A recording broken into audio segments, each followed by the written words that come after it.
Okay.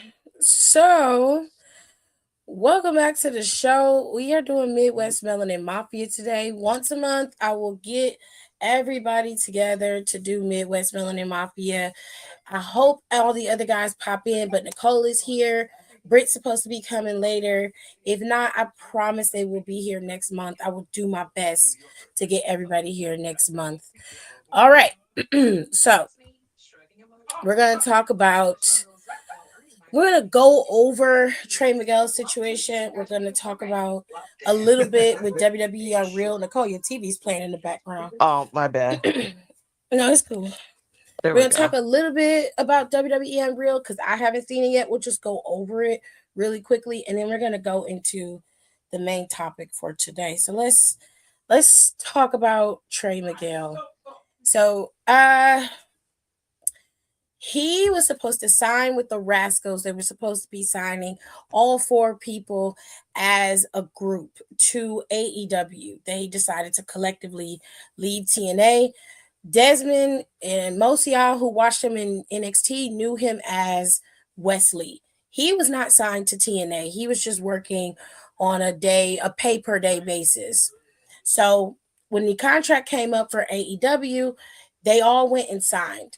But because Warner Brothers Discovery got wind of some tweets that Trey Miguel made back in 2020, they decided to pull him from the group completely. He was not allowed to sign and his release was granted. Now, there was a lot of mystery around what really happened, but apparently, what we're getting from all of the dirt sheets and even from Trey Miguel, because he did put out a statement, it alluded to that being true. So, which sucks because I know that there are some times where you see people saying things and you honestly have to judge them based off of past behavior.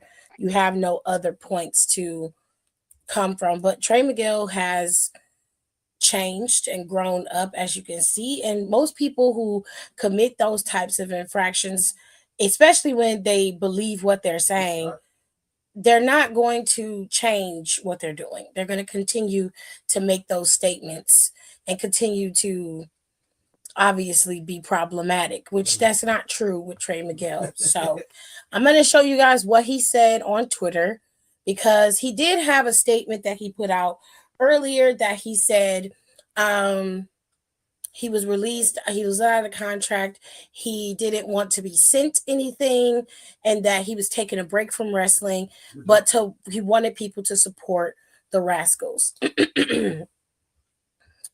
So let me show y'all what he said. Oh, good luck. If y'all hear something in the background, it's just my husband. He's playing the Because video game. I muted myself. So she's not the problem. It's him playing his video game. So he said, let me zoom in for you guys so you can see. This was what he put out. I want to say this was yesterday. Yeah, this was on January 19th at about 3 o'clock. So he put this out yesterday. And he said, I've made a lot of mistakes in my time. I've always apologized and did my best to do better, to put a better foot forward after. I didn't preach hate. I don't preach hate, and I don't take any pride in being hateful. I'm a man of faith. I believe in forgiveness and only ever preach that. I'm a different man today. And this is what he put out. This was after all of the stuff came out about him and what he said. To be honest, I had no idea that there was any issues with him for anything that he said. So I had to dig a little deeper to find out what he said that was an issue um, for Warner Brothers. Somebody said it was anti-Semitic stuff, which I didn't see that. I never saw that. Which I'm gonna call bluff on that because if it was anti-Semitic, Zachary Wentz would not be there. Exactly. Which Yeah, that's another issue, yeah. and that's Which also a is part of this this conversation Yeah, because which is you're I like, love Zachary. I love all of them dearly, and like he yeah, apologized for it, and he did the work, and he did what he was supposed to exactly, take accountability, and he 100% takes accountability. That's not discrediting him for it. So he can't right. say that he also got hit with the anti-Semitic thing. Obviously, it's the homophobic remarks, which I'm glad that they take a harsh stance on that. But you got some other Hmm. people there. So the remarks that she's referring to be just to be fair to y'all, you can read it. It's on the screen for you to see. You can read it, but I won't read it. There's nothing in there that's, I'll say there's no slur in there, but he might as well have said a slur, and, and it's very cruel. I'll say that. But here's the thing. I I think that what he said was obviously out of line, and I do think that people make mistakes and they should be able to rectify said mistakes, right? Um in his case, he seems to be very apologetic about it. He hasn't said that I didn't do this, or he's not making any statements to say, "Oh, well, it's not that big of a deal." He's taking full accountability for what happened, and he's saying that I've changed and that hate is not no longer a part of me in that manner. So that in itself is some growth, and you should be respectful of that. And The he's problem had, com- oh, sorry well, to go ahead. interrupt you just real quick, but there's also been other LGBT because wrestlers who have commented and like tweeted like pictures of him saying like, like he's always been really kind to me, blah blah blah blah. So I saw that before I even saw Tracy. So I got everything all out of context. Okay. I knew nothing about any of this, honestly. This happened back in 2020. I don't even know who he was talking to. Let me see if I can scroll up to And let's see. not forget Uh oh. Did we lose her? was speaking out. So There she go. let- let's You clicked also out, Nicole. So if you remember. can repeat that. I said also, David Starr, immediately like retired in that time frame because he was speaking outed. So let's also remember that. Just saying. Okay. Just saying. He was having a heated exchange with a troll comment from a Facebook user, and that's how um it got to this ugliness that he posted in on Facebook. It was on Facebook. So Which they is got a new ref on NXT. That's interesting. Um are you talking about this white lady?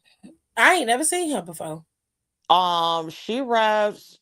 I believe that she was the ref that was from NXT UK. Ah, She that's would why I've be never she would seen be her. here every once in a while. I think she would mostly do like that. What was that show? That Next Up or whatever, Level Up or whatever. That Level shit. up. Yeah, that Yeah. shit that I didn't watch. Um, and then I think she also would ref on Main Event, and then she's on Evolve, I believe now, mostly. Okay. Chase, you ain't that bad. No, Anyways. it's just the fact that they're chase you. It's just so terrible. I It's hate just that for bad. them. I just hate how bad it is now. Um, okay.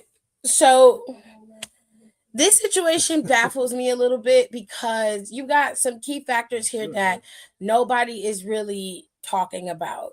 I see a lot of people, coming to Trace defense, and I see a lot of people saying, well, he said it, but more people are just like, what is this? Because I've yet to see anybody really go, oh, well, he doesn't deserve to go to AEW then. Because if that's the case, then Zachary Wentz shouldn't be there either.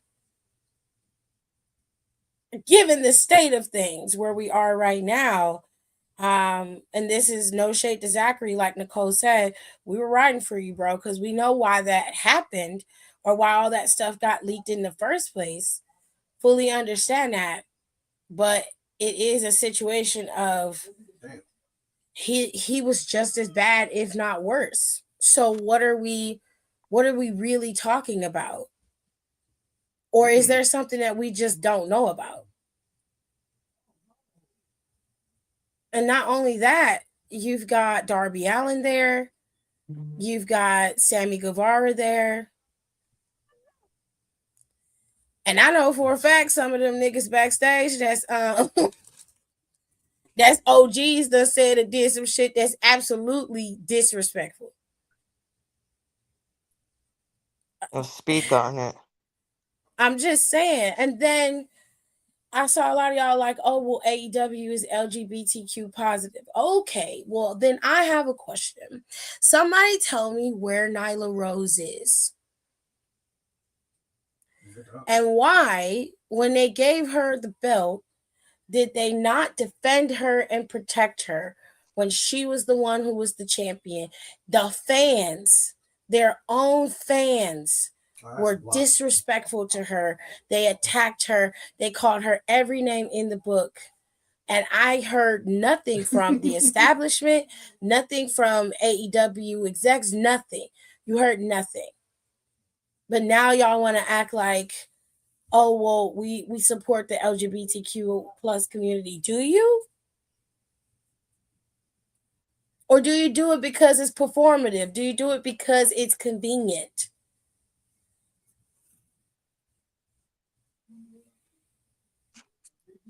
Oh, Lola Vice looks cute. Okay, she had a nice little tan. Um, I like they, and it's like they play like break out of glass for emergencies with her for fucking Pride Month. Hmm. Because she'll randomly be on a fucking match on a Collision or something. Like we haven't seen her in 9 months. It's so odd. And it's just like them letting Sunny Kiss go. And it's like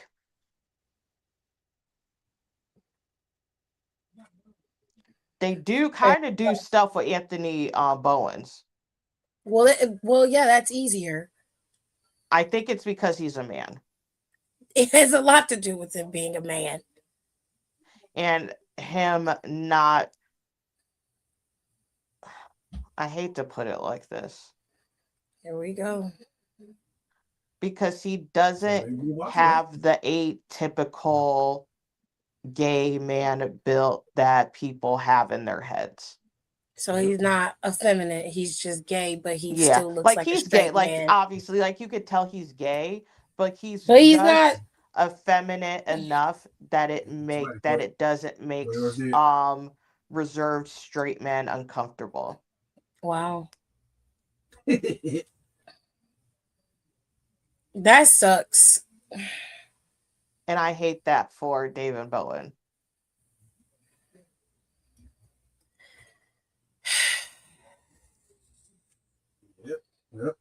I hope that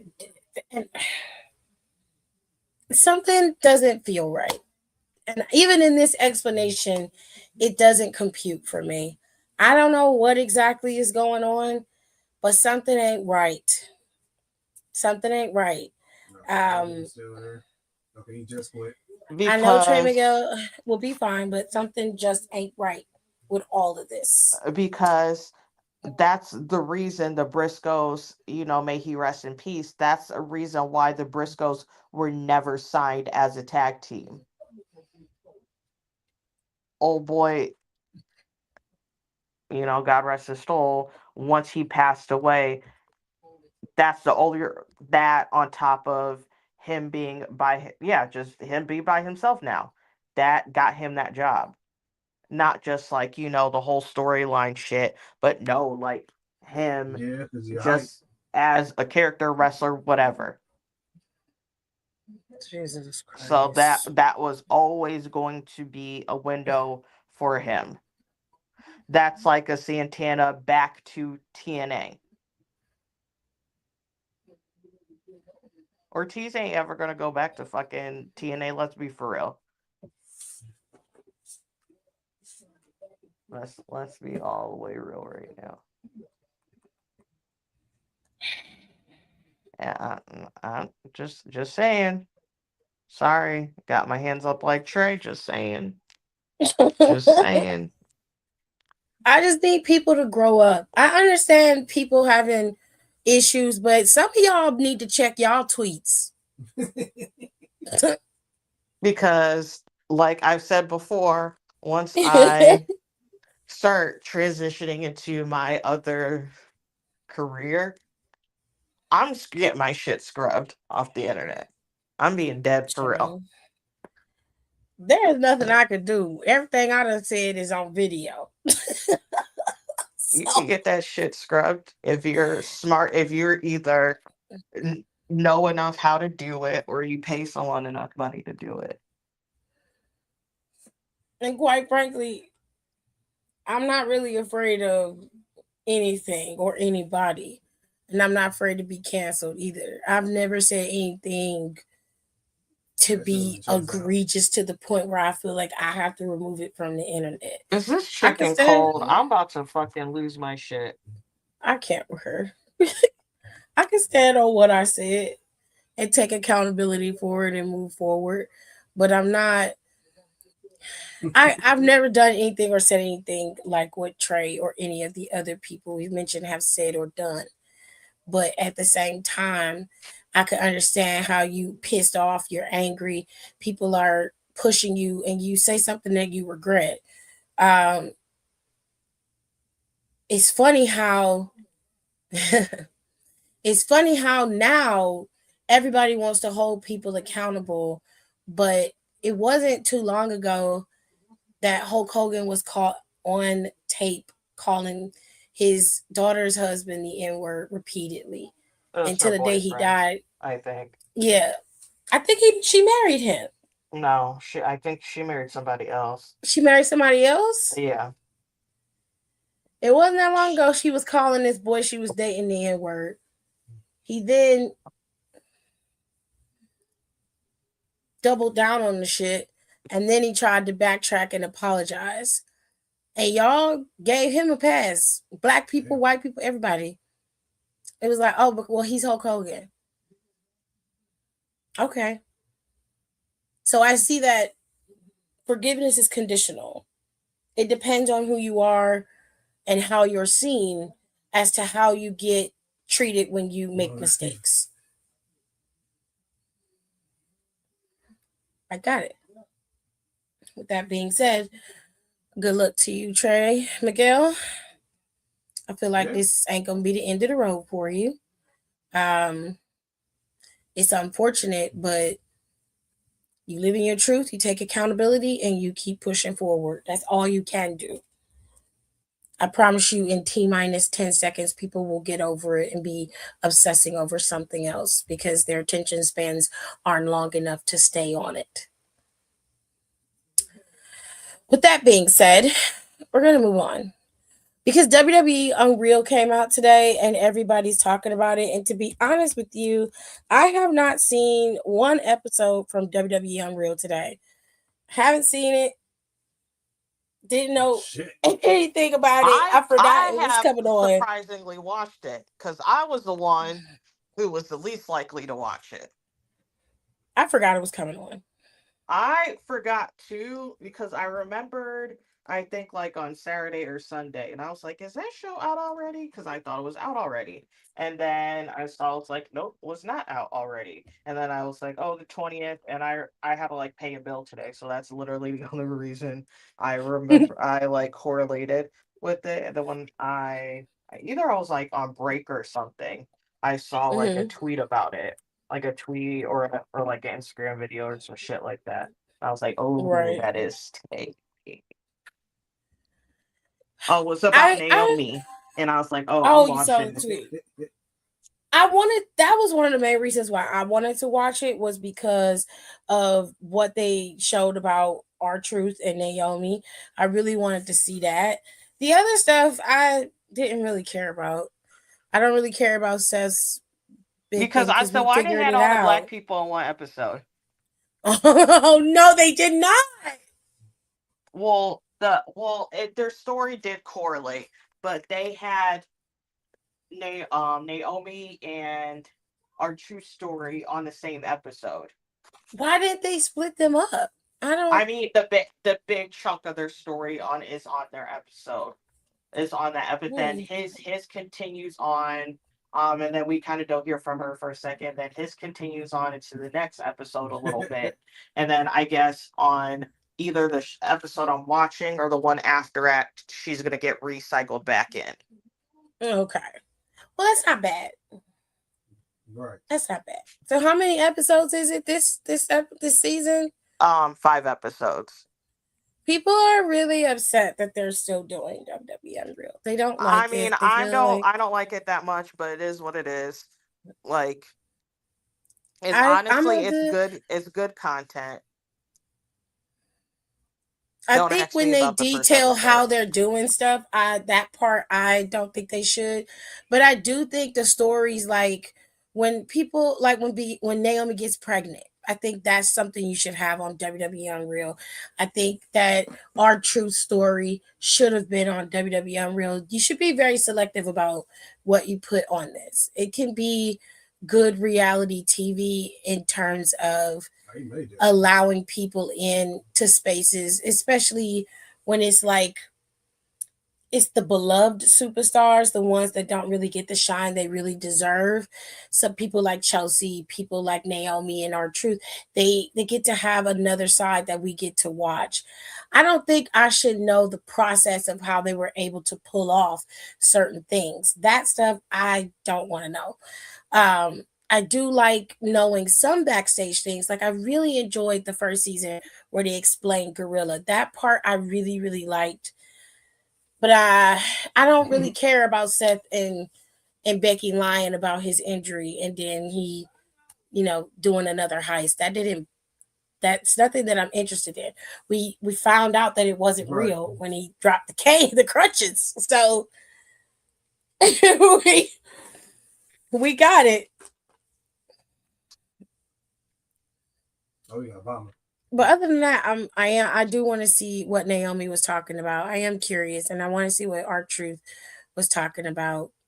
But I'll do it because I have a channel and people ask for my opinion, so I'll watch it and see what it's hitting for.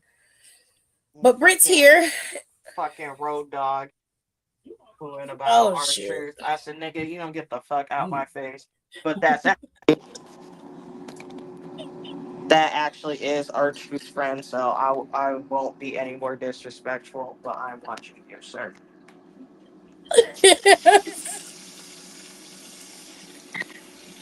So Britt, we talked about Trey Miguel already. So if you want to go back and talk about it, you definitely can. And then we can round out WWE Unreal and get right to the main topic if you want to. I'll make it quick for both of them. As far as Trey Miguel, I'm kind of I'm torn on it because we had to dig to find this, and he already like I did my research on his response about what he said, and he had already owned up to what he said, his response, and this, that, and the other.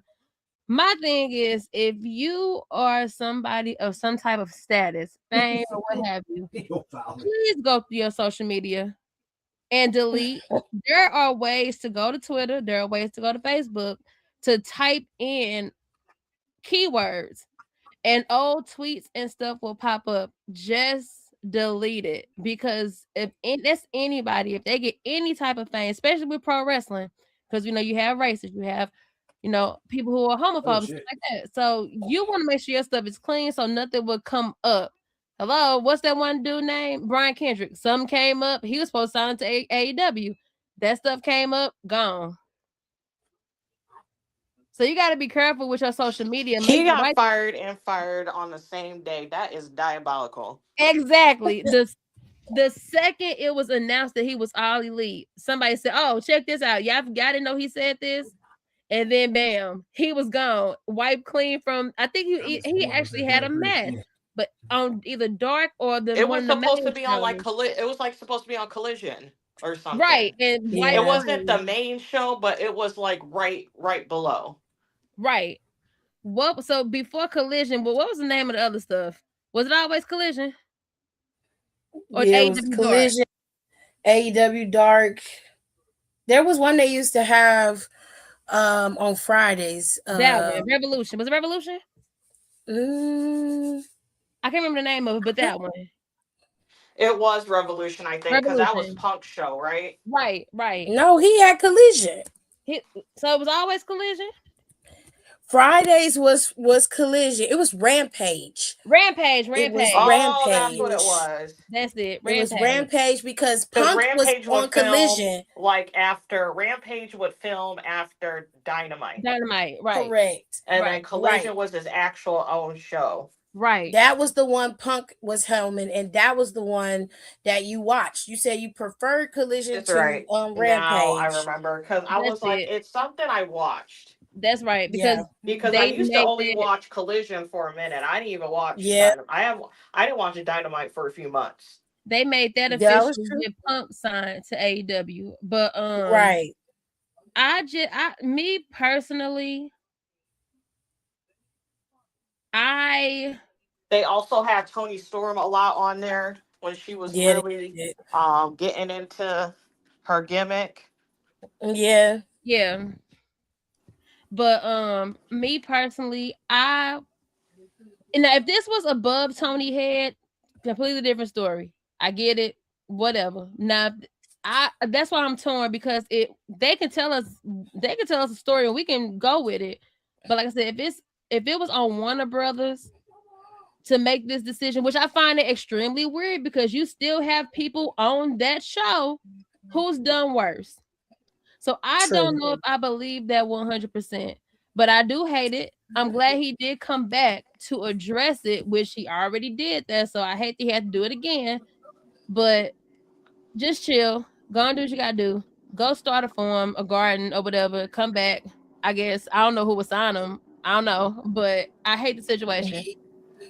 So Um, I He'd be able hate to to go. point it, and I I don't. don't really want to say their names, but I hope it's not that past relationship yes, T. I hope it's not because they weren't even married. They were a couple, but they weren't married. And I that's the end. really hope it's not going back to them because And Just that would be fucking nasty. then the thing about that would is it be? But would it not make more sense though? Yes. it does. Mm-hmm. And my thing is Then we I'm gonna go with that, and even though they announced it, I'm just gonna go with that. MJF. You got your people in the WWE that have they pull. You got people AEW have they pull. I personally feel like MJF does have some type of pull. He would So have to for him to come back in the middle of AEW where it was going and have a title shot and win the title. exactly. You didn't see Roman do that. He came Mm. back. And Roman could because he got a lot of pull. Period. He chose to go the straight Hey, and home. I don't know nothing. All I know is what they said on the dirt sheets. And that's what But we're like gonna I roll said, with. no, it don't make sense to me I don't because get it. y'all got a lot of bones in y'all graveyard is the best way to put it. Y'all And got a lot. you got on top of that too, if you got former AEW wrestlers who are not with any company or whatever and still doing indies that can lay all that on the table. Hmm. So that's why I'm like, they can't be over there pretend like they perfect and holier than thou when we literally purposely call WWE on their BS. Y'all got your own skillings over there. So that's why I'm like, I'm scared that letting on down the road, some tea gonna drop and it's gonna make AEW do bad. That's on them. They shouldn't have did it. This is one time where you have to stand 10 tone down on your principles, not on what one person or what certain people are gonna think. Exactly. Because if it come out later that you decided to cut somebody's contract entirely over that and not based off of his merit, skill, and talent, then that's a problem, because that means now anybody who has a little piece of power can wield it. Yep. And if that's what you're going to do, you're going to have a big problem retaining people. And I But just feel, I'm going to stick with what they said. and that's what I'm Put it gonna in the do. back of my mind. And we always say truth no matter what. No matter what, the truth comes to light. And It's going to come out. you don't want to speak ill will on anybody, because I'm not that fan that's like, oh, bump AEW, do this. I'm a firm believer in stop treating these companies like they perfect and holy, because you'll look real silly when you move like you're on their payroll and stuff come out. That part. But I wish him well. I hate how it happened. I do feel bad, but I hope he has support around him, because I feel like the whole situation is kind of ugly. But as far as Unreal, so I haven't watched it. I watch it. I watch, like, the only time I watch is this literally the clips they give us when they doing like Raw or SmackDown or whatever. Mm-hmm. I like, and this just me in life general. Sometimes it's best not knowing.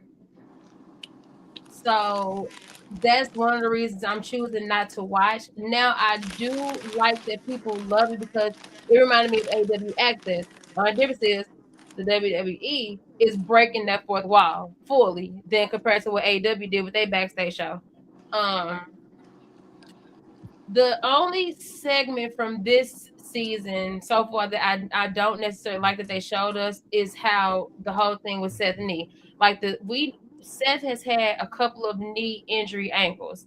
The most recent comes to mind before this one was WrestleMania 2017, where Yes. he did actually tweak his knee, but it wasn't bad enough to sit him out. So they just laid on that. And what was the match him and Triple H had? Was it non-sanctioned? I I think it think was it was. I non-sanctioned. think it was. I think it was just the Kings. That was when he became the Kingslayer, right? Because remember he showed up on Takeover San Antonio or whatever it was. I think it was San Antonio, and he said, "Okay, you want to fight me, but I'm not about to be responsible if your knee gets jacked up further." So that's how we all knew that was borderline angle. Now Right. it was 100% believable. But like I said, I already knew in the back of my mind. I said, okay, so this is Seth we're talking about. This is his knee. If this is the other body part, like his shoulder, we saw that happen.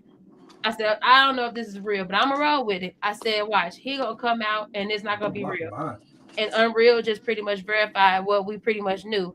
But still, at the same time, some things doesn't really need confirmation, in my personal opinion. That's what I said. I do like that they're touching on the truth and the Naomi situation. I actually Right. love the Naomi situation even more, and this kind of makes me upset that Mercedes is not in WWE, because that would have been a perfect time for her to add her 15 cent in this episode too. But Yeah, but she wouldn't have did it. she would have done it, clearly. But No, she would not have. Naomi's portion, I thought you can have a whole episode on that one. No, for real. And that's what I was telling Nicole when you got here. I was just like, I would rather you focus on those stories and make the show more about the wrestlers and how they're progressing. Like, I don't need to know With all the backstage so not shit. to spoil it, so they do with Naomi, like they do go over like her progression, like That and and that I like. I I just don't want to see like this particular the way they got it set up. There's a main story, and then they have several offspring stories that they cover, like they There, did last season. The big one was John. Then they had Chelsea, and they had Jay Uso, and they had a couple other people that they covered, and with Cody and all of CM Punk, all of them were in that one.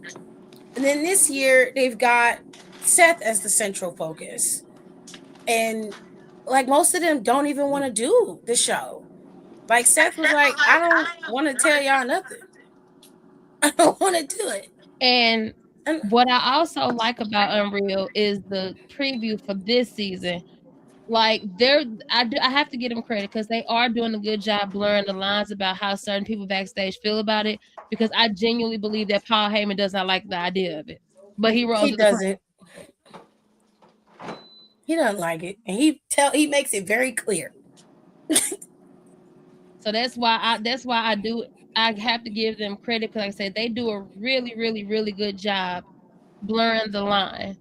So it's one of the things where, like I said, I like the idea of not knowing. So I will tap in for Naomi's part and Truth because, especially Naomi's, because like I said, if they could have gave us the footage in real time, what happened that night, bam, I would be sold. That's your best episode right there. You getting your views in that episode, but it's oh, I think if people want to know how it's ran, then it's for them.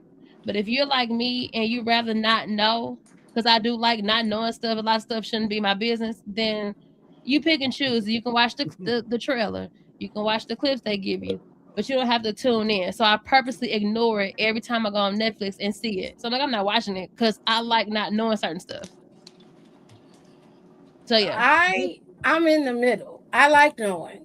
I like knowing the backstage. I like knowing how it works because I can turn that off True. very easily. When I watch wrestling, I don't watch it to know what was supposed to happen or how it was supposed to happen. That doesn't come till after I turn it off. Right. While I'm watching it, I fully immerse myself in the show. So I don't have those thoughts of, oh, he was supposed to hit here.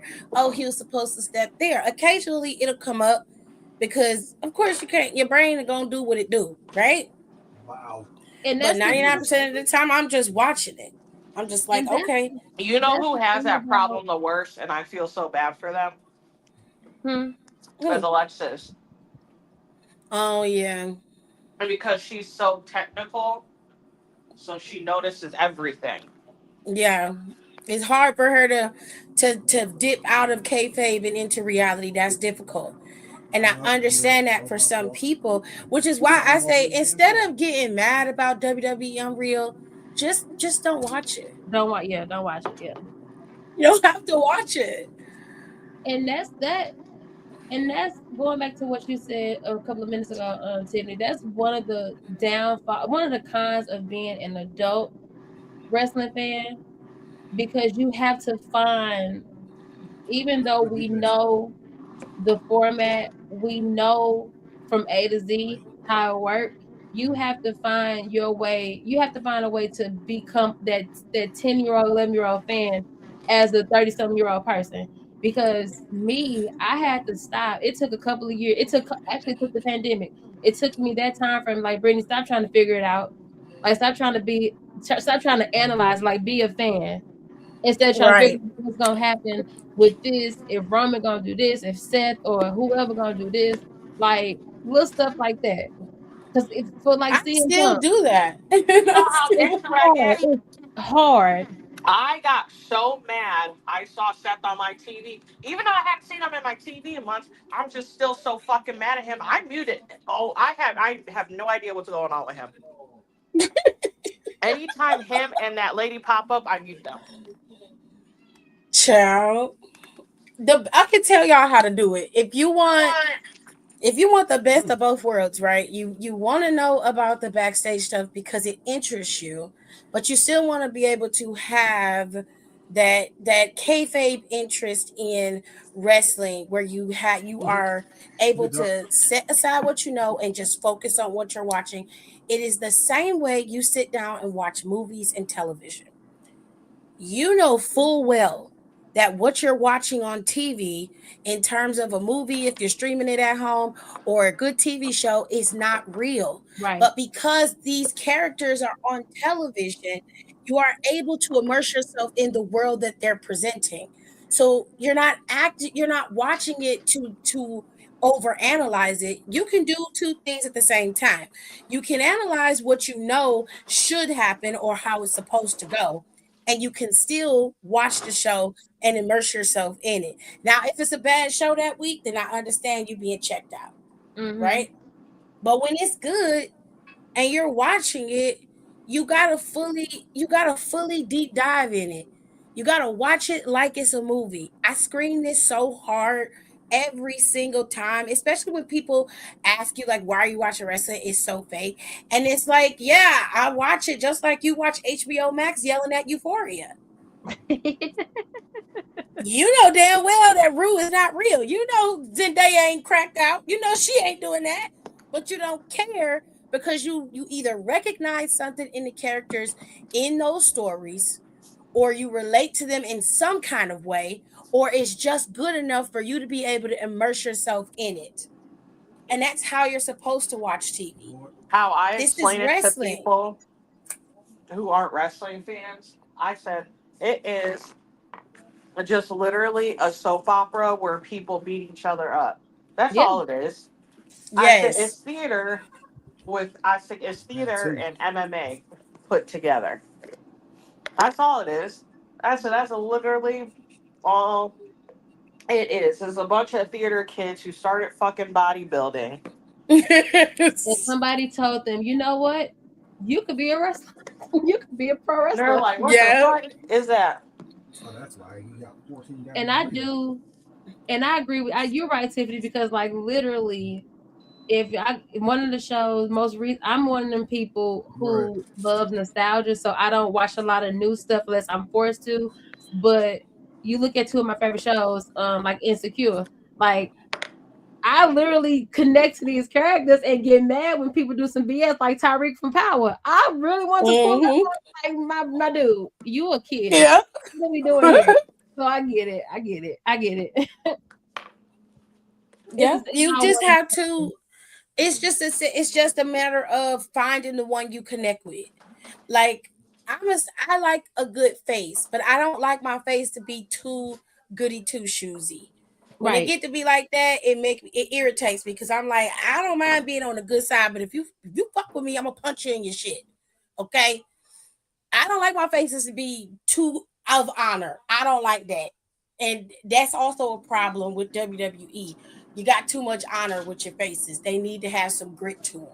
Okay? Rough around the edges. Right. I don't like my heels to be too villainous, but I understand when they go there. Like I like a heel that makes sense. Jesus Christ. I'm in the house with the house phone. Right, catch that one, please, before it start ringing. Turn it off. Thank you. I tell you Like this. Come get this. that's Your the mama's on the 90s phone. ringtone. I live in a house with old people. What y'all want me to do? Okay. Oh, not the Nicole house catch me phone. every time. She done missed it. She That's done that missed the house phone. that's that Jesus auntie Christ. ringtone. Jesus. It was loud. It's two phones in here, so it double rang. Oh, you old school because that used to be like in the house where one phone ring and the other would come right behind me. Ma'am, ma'am, ma'am. And my father refuses to get rid of it. He says no. I said, Daddy, each one of us have a phone. We all have a phone. Well, I'm having a house phone. Okay, What fine. time that was? Who? Oh, and then just first of all, who the fuck is calling your house phone? My sister. That's crazy. My sister. And that's because she can't get on the phone with my dad because he's on the phone, on his cell phone Got you. right now.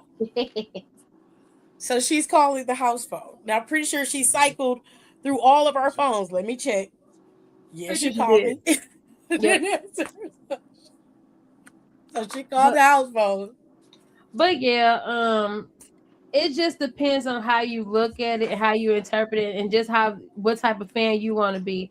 Because like me, sometimes I literally you're right. I get my days where I want to analyze, like figure out, okay, so we know there's a possibility that so and so gonna be in the rumble, they're gonna win. So if this person gonna win the rumble, so and so probably gonna win this, that, and the other. But sometimes I don't even think about it. Like the last time I didn't even consider or even think about analyzing it was the bloodline saga. That whole time, I Yeah, was yeah. yeah. Because That saga was the deep one. every time you thought a turn was gonna happen, it didn't. So I'm like, It did it. Brittany, be a fan. Take the Yep. glasses off and just enjoy what we watching because this is almost 6 years of art. So just enjoy it. Yeah. I want what I want for people is to stop. I don't care about you overanalyzing because I do it. I do it. I can't help it. I'm always looking for the angle, and that's just something that I do. Even when I watch movies, I can pretty much predict where it's going to go. It doesn't bother me that I know where it's going to go, but if I'm telling somebody, they obviously are bothered because they've never seen it. But I'll keep it to myself. If I know where it's headed and I'm watching it, I'll just watch it and be like, "Oh, well, bitch, I was right. Good. I still got my skill. I still got it." Other than that, it doesn't bother me. Most wrestling is going to be predictable to a certain extent. Um, I all I'm asking is that Britt's right. When you're a fan, you should watch it as a fan. Even us as podcasters and those who want to work in the field, and if you want to be a part of the media side of it, you have to detach. It's the only way to understand what you're watching and then be able to talk about it. Like, I don't think Sam Roberts and them sit up and have the conversation of whether the product sucks or not because they work for the company. But the Right. reality is they know that what they're talking about has a structure to it. It has a science. They know what they're looking at, and they may have some idea as Mm-hmm. to what is happening backstage, but they also have to fully immerse themselves in what they're talking about in Mm-hmm. order for you to believe what they're saying on the podcast. There has to be a conversation. And that I is will always say why the play-by-play commentator is always the harder job. Yep. exactly, because they I also agree. they have to be believable in the moment, and Mm-hmm. that's a little bit more difficult. So Minute. even though I give Corey a lot of shit, and I'm gonna still give him shit, Oh yeah. do I That do ain't credit changing. Corey. I do credit Corey with being very good at it. He understands his job very well, and he knows how to facilitate off the cuff. He's not a good lead commentator. He's better at adding to the conversation than leading it. And he's a But really good heel when it comes to commentary. He's that oh, annoying heel. I'll be ready to knock his shit. I really do. But I'll be like, yeah, fuck you, Corey. Okay, because what you saying is some bullshit, I'd and be Uh-huh. like, you oh know my it. God, Corey, go to bed. It's so weird. But you just gotta you just can't let all the outside factors change how you truly fell in love with the sport in the You first place. can't say And that that's again. You all you gotta can't. do. Because And it's a lot going on. You got social media coming at you. 15-second clips are the only thing that's keeping you from being able to fully immerse in a 3-hour show.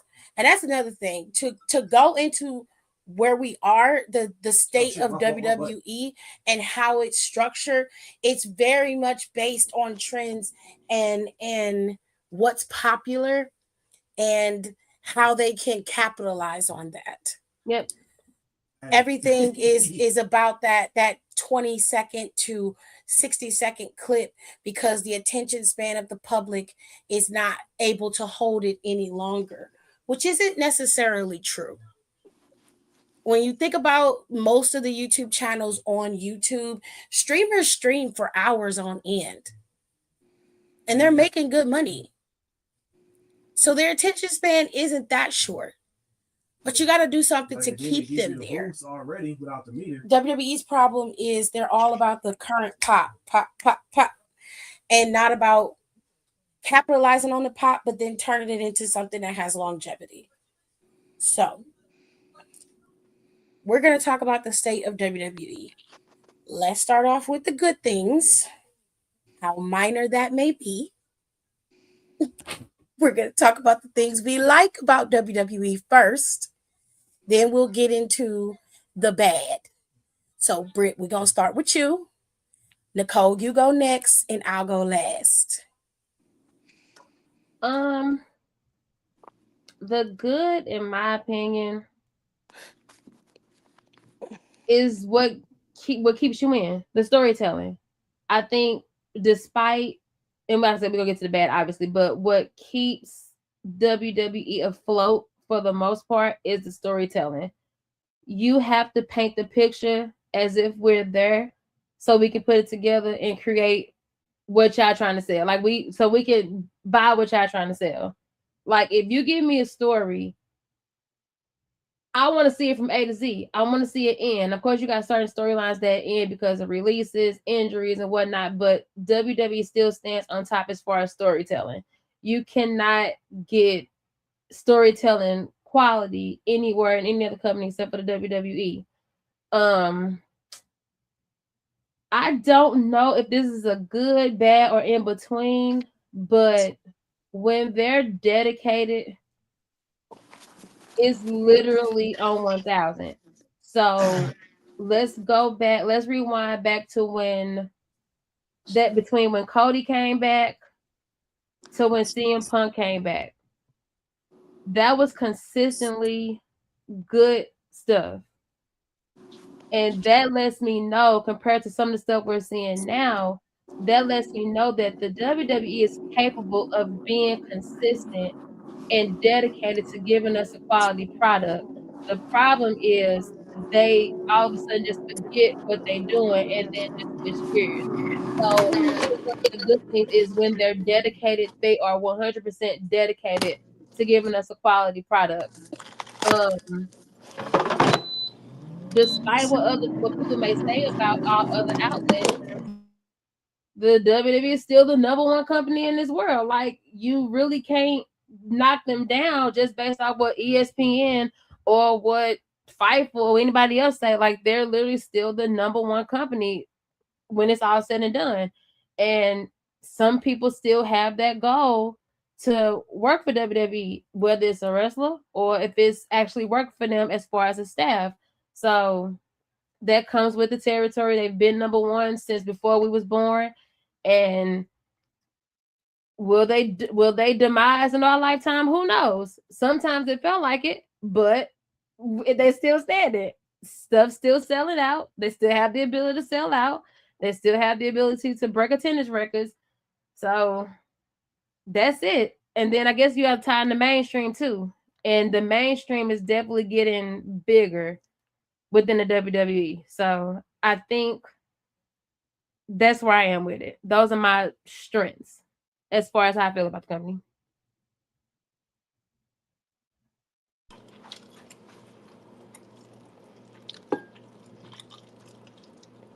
Great job, Brett. Yay. Do I go next? Yep, it's your turn. Okay, sorry.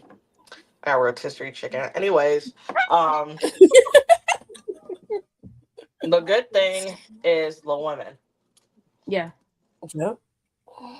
The women are the absolute backbone of the company on every roster. This is NXT. Only one that might have an argument is Evolve, but everything else, the women are the show. Mm-hmm. They get the asses in seats.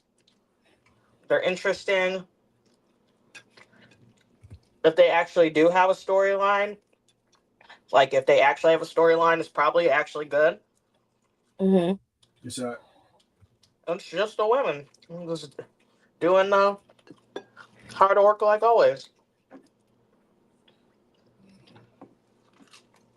Well, I mean, because at the end of the day, the best pay-per-view of 2025 was the Just was evolution. Evolution 2.0. and I will argue with your mama about that. I got into a whole fight on live about that, and I was like, I don't care what y'all talking about. Look at it's facts. Is there? That's the actual factuals. I ain't about to argue with you. Argue with I a don't wall. have to. It is what it is. I will agree. I think both Britt and Nicole make very valid points. I think that the women are your strengths. I think that your mainstream capability is also a strength. I would argue that it's harder to say what's good without bringing in the bad. Yeah. So I will say that your ability to your NIL program is one of your biggest strengths as well. And your ability to pick the stars out of the NIL program and then mold them to the product is your biggest strength. Mm-hmm. Because you are making instant WWE superstars out of that program. Now you're gonna have some duds like Jasmine Nix. Oh Lord. You're gonna have some duds.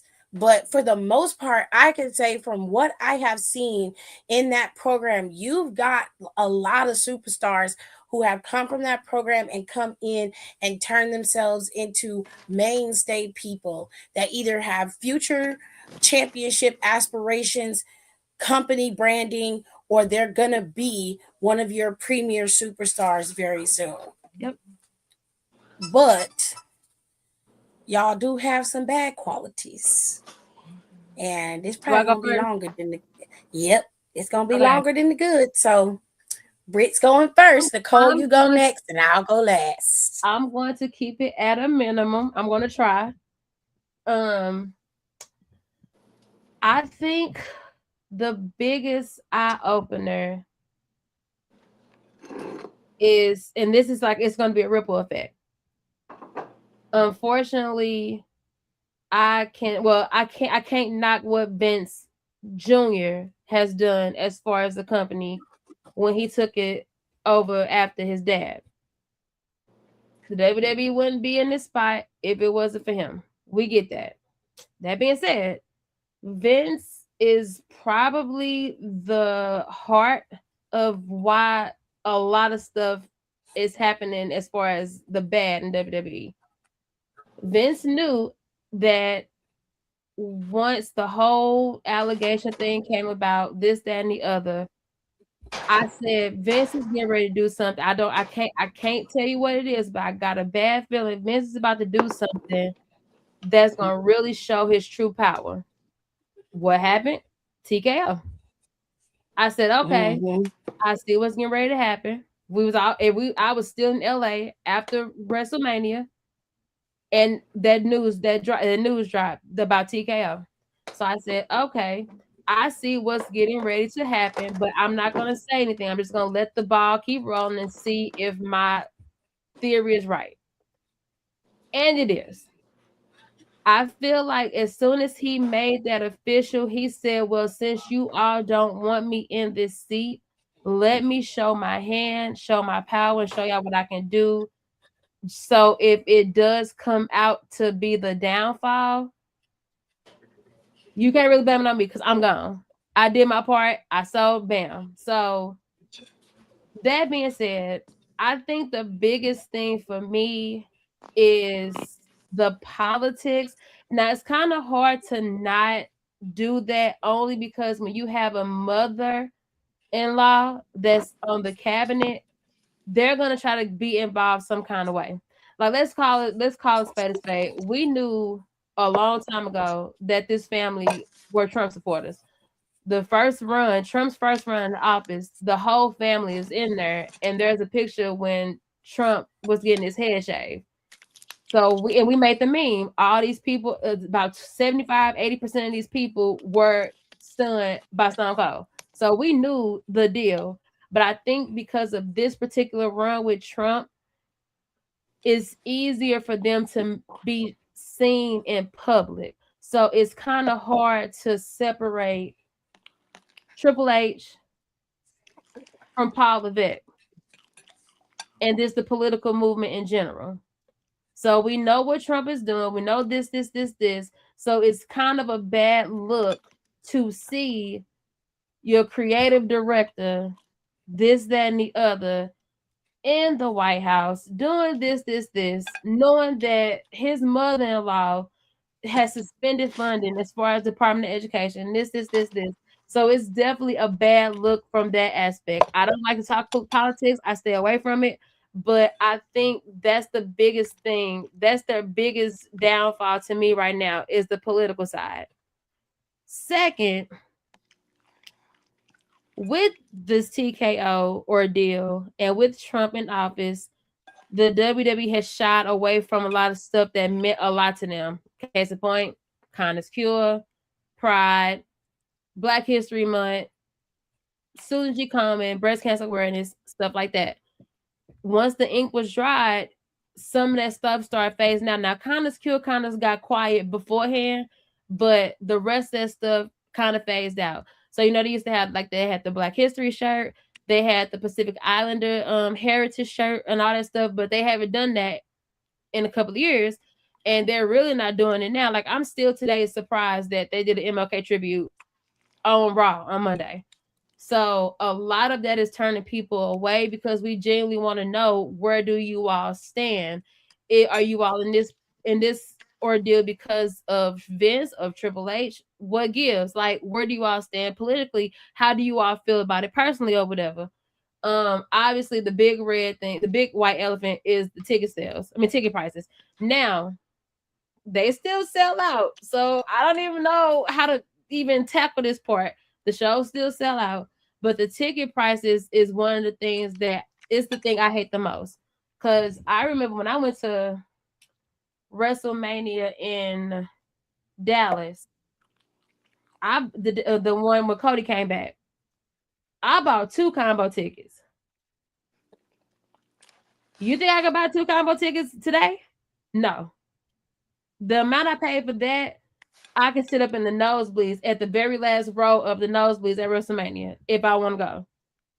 The ticket prices have definitely made it hard for the true fans to go, and I feel bad for those who have to sit out of WrestleMania, or they do save, but they didn't save enough. It's put them in a bad spot, and I feel bad. So, like longtime fans who are always at live shows have right. stopped going to live shows. So, like, for me, I always hit the big 4, but last year I only did the Rumble and I did WrestleMania. Now we're talking about finances for WrestleMania. Overall, Shit. that was my most expensive trip. I thought LA was expensive. No, Vegas literally, it takes me, I'm saying like I'm like broken on like that, but it takes about a month or so in general to get my money back from what I spent at WrestleMania. From Vegas, it took me 4 months to get back on track. And that's when I said, okay, you may not be able to do a WrestleMania. If you go to a WrestleMania weekend, you may not be able to go to a show. You can watch a watch party, but what gives? You might as well stay at home and host your own watch party. But it's the tickets. And then you got kids. It's people that I know that still want to go to a show. And I said, I just wish that you would have went when tickets were still feasible, this, that, and the other. So I feel bad. But it's a combination of WWE's price along with official platinum. Now, this is what I want to say to people. Official platinum is not WWE's doing. Ticketmaster literally watches a sale. Whatever section or row is considered high demand, they will literally jack up the prices just because. So this is always ringside. This is always the couple of sections behind the ringside, or just anywhere in the general that you're not being blocked. So they purposely do that. Now you have lawsuits, this, that, and that, but nothing has happened as far as like a solution. So it does suck for those who want to go but can't go because you pretty much might have to take a second loan out on your house to go these days, especially for WrestleMania weekend. And lastly, it is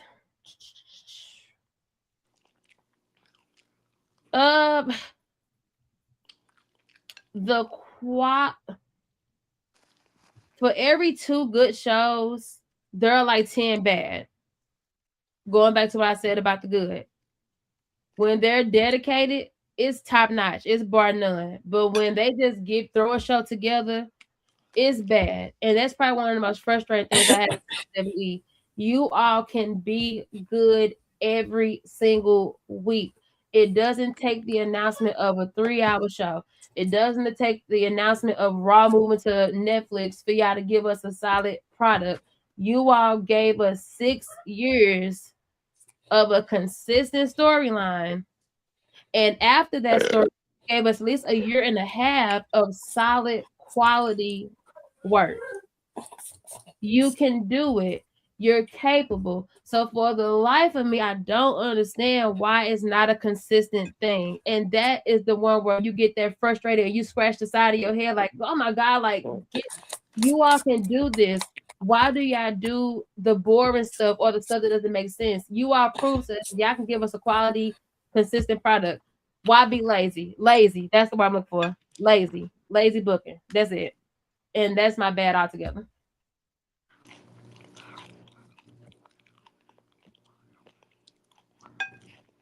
Well, honestly, my complaints are pretty much the same. I'll just add a little bit to it. Um, Once you watch Unreal, hearing about the second their their plan, um, if they didn't go with Charlotte, this was gonna be like right under, was so fucking tea that I low key wish they just would have went with that, since that person was gonna lose anyways. Exactly. It seemed like whoever was gonna win that rumble. Oh shit! Not my camera on. Um, and I was sitting there. I was like, "Whose camera is on?" Not y'all looking at my ceiling. Anyways, I was so they was gonna lose against Tiffy anyway, and I Yeah. was like, I wish they would have went with this storyline, because people wouldn't shut up about it if it happened. Like the internet would have probably fucking exploded. Like I'm being for real. Not for real. Like that storyline, I was like, oh, I wish you never told me that, because now I would have wished you done it. But so it's like shit like that. Like they're not locking in when they know they can lock in, and it's frustrating. And it's like, you can do good shit. Why aren't you doing that? Like, why are you like this? Like, why are you like this? Like, like, damn. Um. So yeah. So that bullshit. Um. Not rotating people out enough. Okay, we can't have the same 3, 4, 5, 6 guys circling the same shit all the time. We can't do it. Like it's old. It's tired. We need to like switch it up. Like I'm over it. Like we need to shake some shit up. Um. Yeah.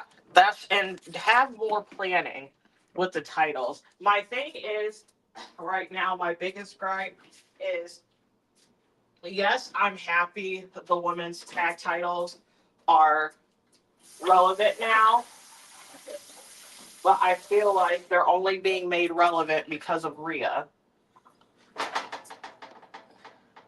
And then once she's done, her and Io are done doing this bullshit, then they're gonna go back to being irrelevant again.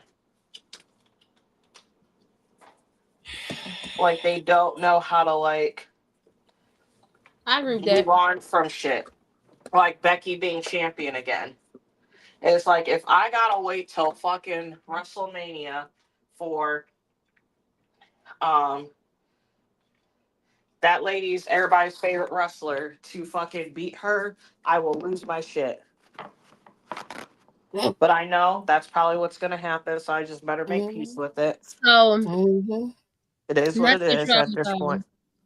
the only way, and I'm with you on that, The only way I will be okay with Becky carrying that title to WrestleMania is if AJ Lee is the one that dethrones her.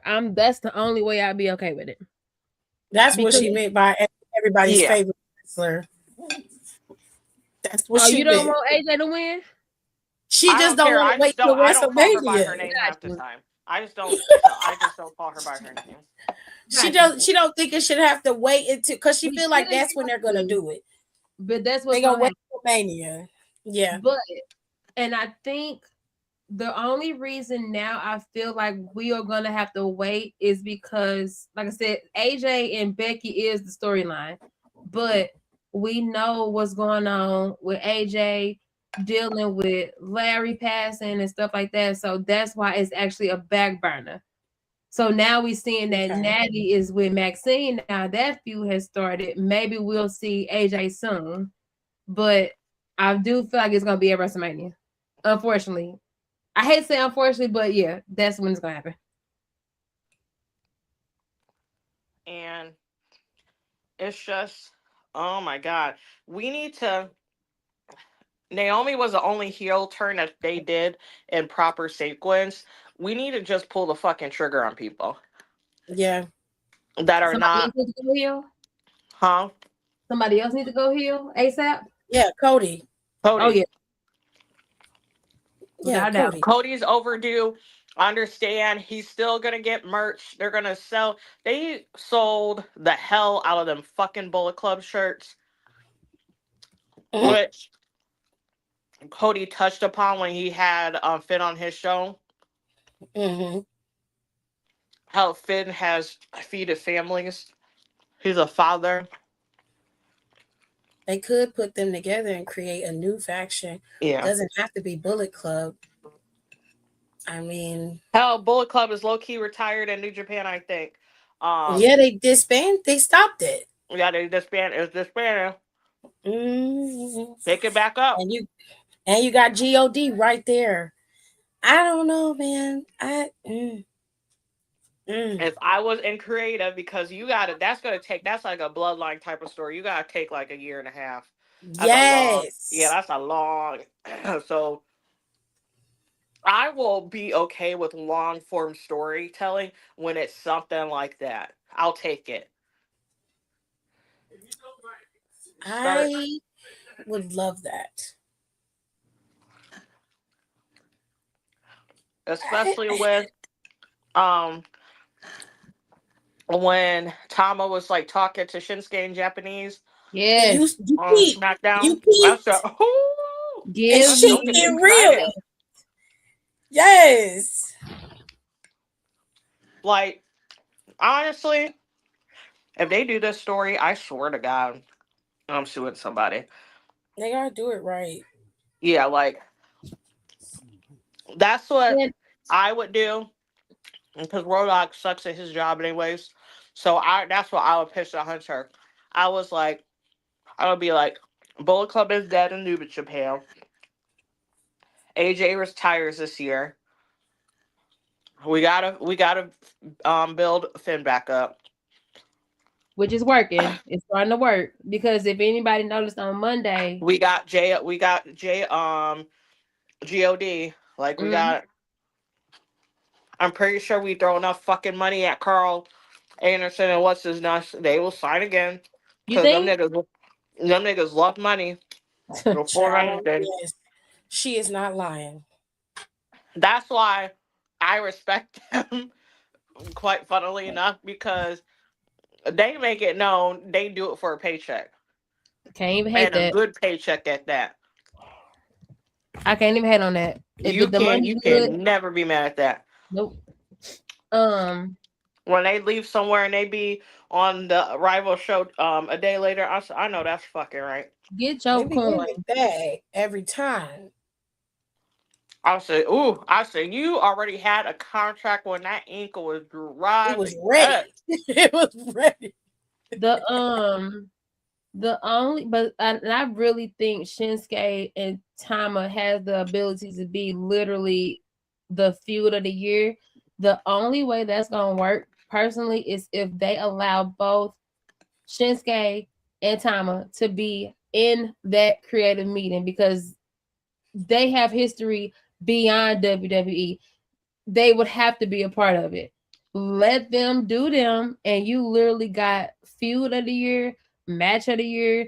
Everything surrounding them will literally be pure gold if they actually let them go full throttle. But they would have to at least be involved in the actual creative meeting. I I agree with both of them. I think that they have a big problem with finances. Um, they don't respect their fans in terms of the finances. You've got the political thing going on, and people are boycotting because of that. And then it also goes into creative. The biggest issue with a lot of us is creative. The problem is the stop and starts. You Sorry will to start cut at you off, but this something. thought was popped in my head. It's like also to piggyback a little bit off of Brit. We knew they were Trumpers because of COVID. Yeah, And we were fine with it because we're like, you know what? They got wrestling on TV. Blah, blah. People can still make an income right now. Whatever. I don't care. And I got something to fucking watch. Because this is before basketball got back on. Everybody was watching wrestling because nothing else was fucking on. yep, And then who got that done? Um, Hate to say it, but creepy papa events. yeah. Use that political relationship. Like, yeah, grease some elbows. Uh, the stop and starts is what makes me angry. You will start something with certain superstars, and then you'll dead it like in the middle of it. Case in point. And Drew McIntyre had a pretty decent reason to go after the bloodline when it got fractured. It made sense for him to start trying to take them out individually, right? Because together they're at their biggest strength. Individually, they're at their weakest. So going after Jay Oh, Uso, OTM's gonna going go after for Jimmy. the tag belts next week. Well, finally, Jesus. Going after them individually was smart. And then all of a sudden, he just stopped. There was nothing. And then Drew was gone. Then you had the situation with John Cena's retirement. John Cena turns heel, and for whatever reason, they had heavy reliance on Travis Scott and The Rock. I don't know why. Travis Scott has not shown improved anything. You can say what you want to about Logan Paul, but Logan Paul has proven time and time again when he's supposed to be there, he is there. When At he's least he supposed shows to up work, to work. I'll he give him that. works. He works. You And he does. can't, you don't have to like him. You could at least respect what Hell, he does. he go to shirt, and this is gonna make some of y'all mad. He go to work more than Roman. I'm being Fact. for real. That's not no shade. That's I just was the getting ready. fact. I was ready to walk out the room to go take the dog out, but I can't. As a diehard Roman fan and one of Logan's number one haters, I cannot deny that since he was announced as a full-time wrestler, he has He's literally been there been every there. week. He's been there. He's there every week. Can't hate on that. He's there every week. Every week. And this the start of this feud that you had with them, you my problem is you had nothing but his word. The word of a Nothing man but hot air. who smokes weed at the rate of a freight train. He is sucking on a joint more than Snoop Dogg. There's no way you didn't have a backup plan. And why don't you have a backup plan? I don't understand. Even if The Rock couldn't be a part of it, right? Facilitate a backup plan. The Rock should have minions, people he controls, people that will do what he says. He's supposed to be the final boss, is he not? Why doesn't he have people he can reach out and touch and do what he needs to do? Do you know what they could have done? They could have pulled, still have her be the GM, but I would have added Simone and had her be like my father, until he was able to come back. And then you find two guys that you can use as your minions to push forward. Hell, And at that that could be. time, Austin Theory was healthy at that time. You could have used Theory. He would have been fine learning underneath John Cena. You could have used Theory for that.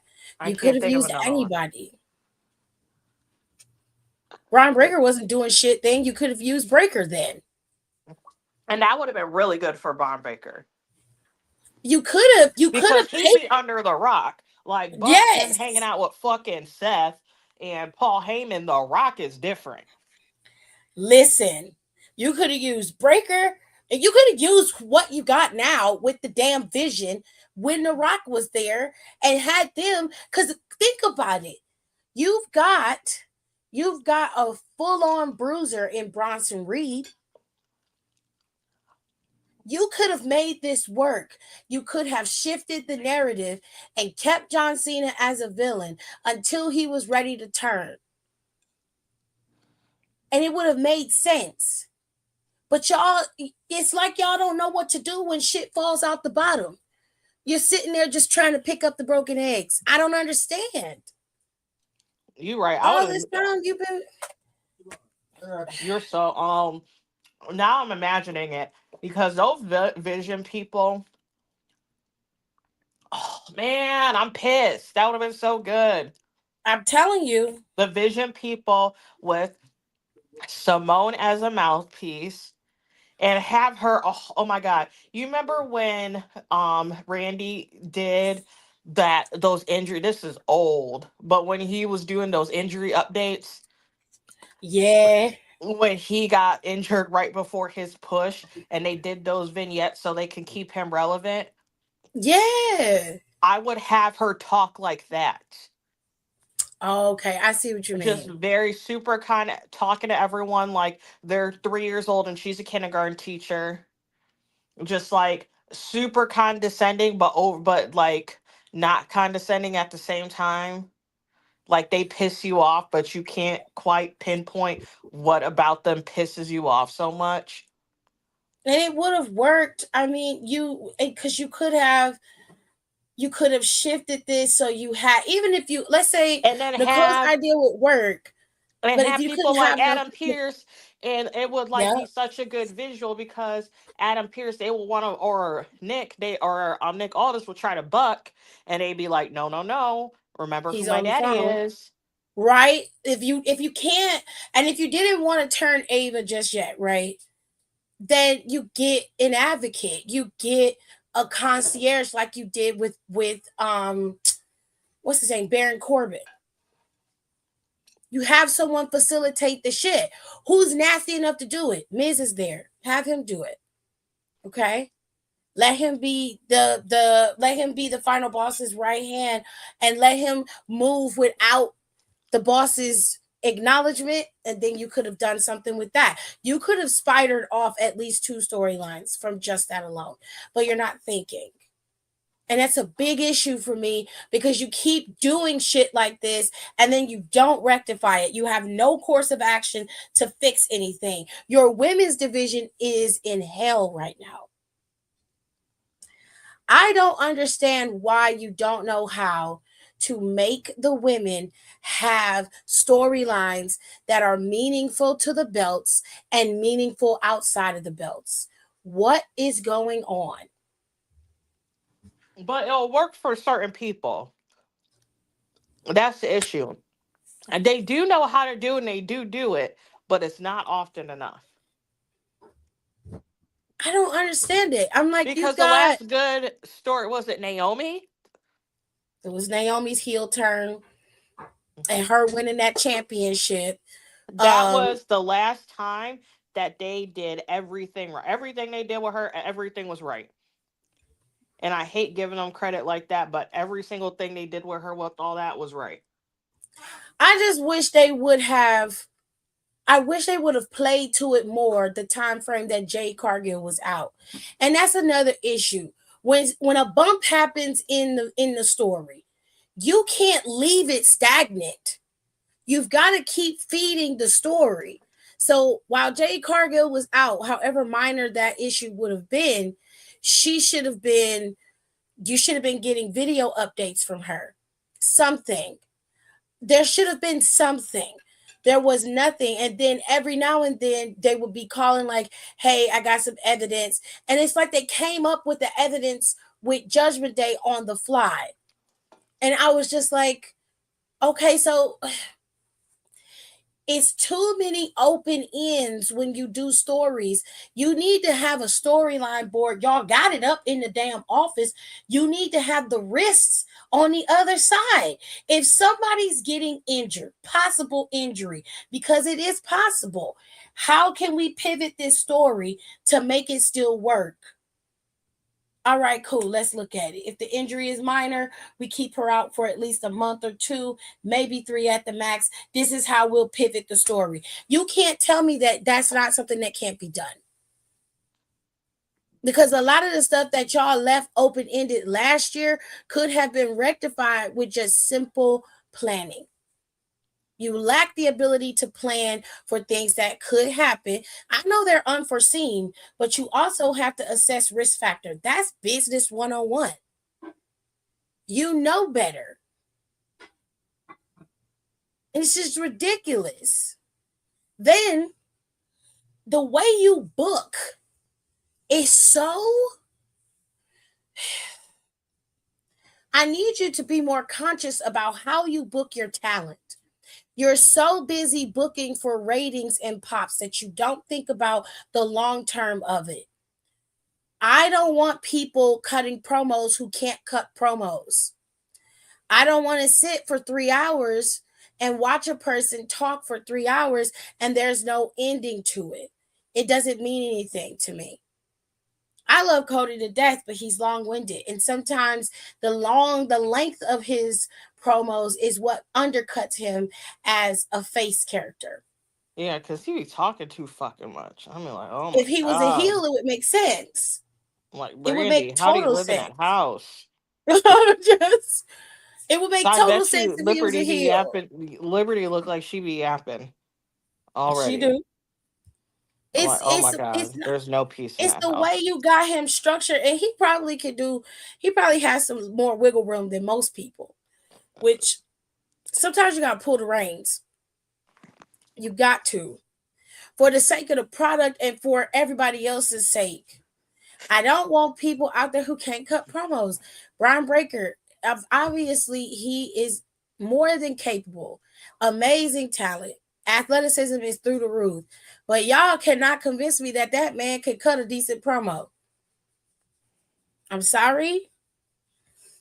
I watched his promo he cut on CM Punk back a while ago. CM Punk ate his ass up with simplicity. That's not good.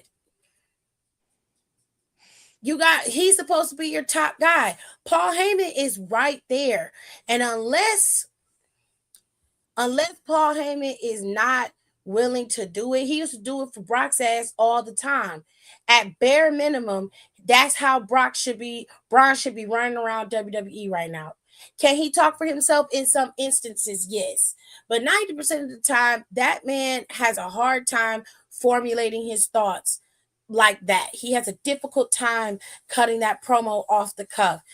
And unless y'all not teaching it to him, it's something that can't be learned like that. You have got to cut the promo with some believability. And he's too busy trying to emulate this anger of uncontrollable anger to get that promo out like it should. It's a mess. You're not building up your tag team division. The tag team division is in the toilet.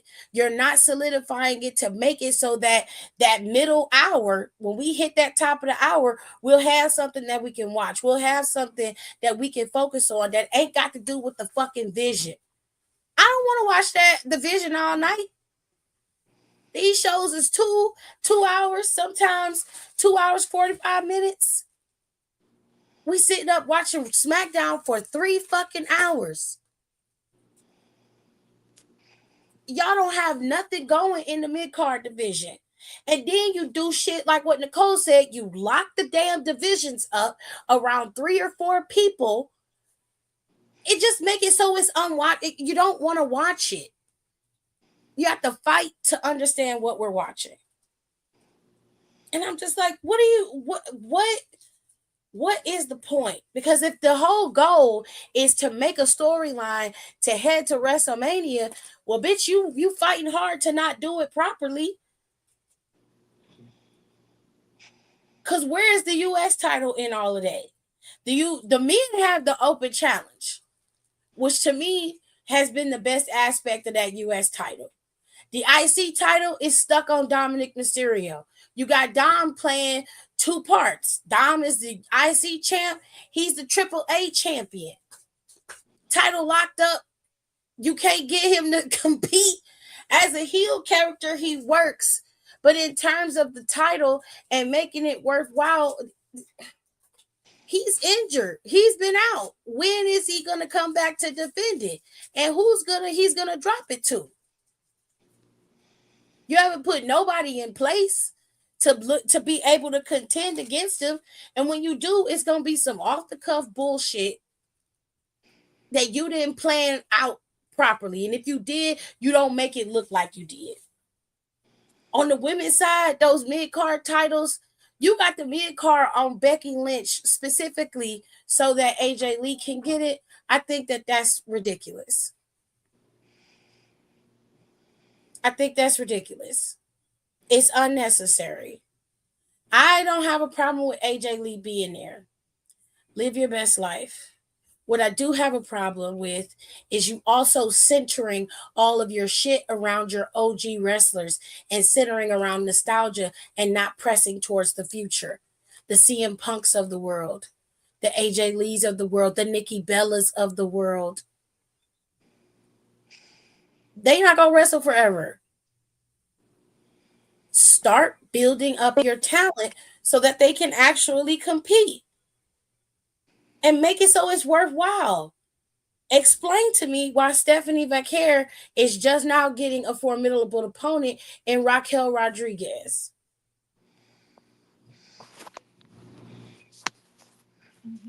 She had to go through Nikki Bella twice. I gotta be honest about this one with Raquel and Stephanie.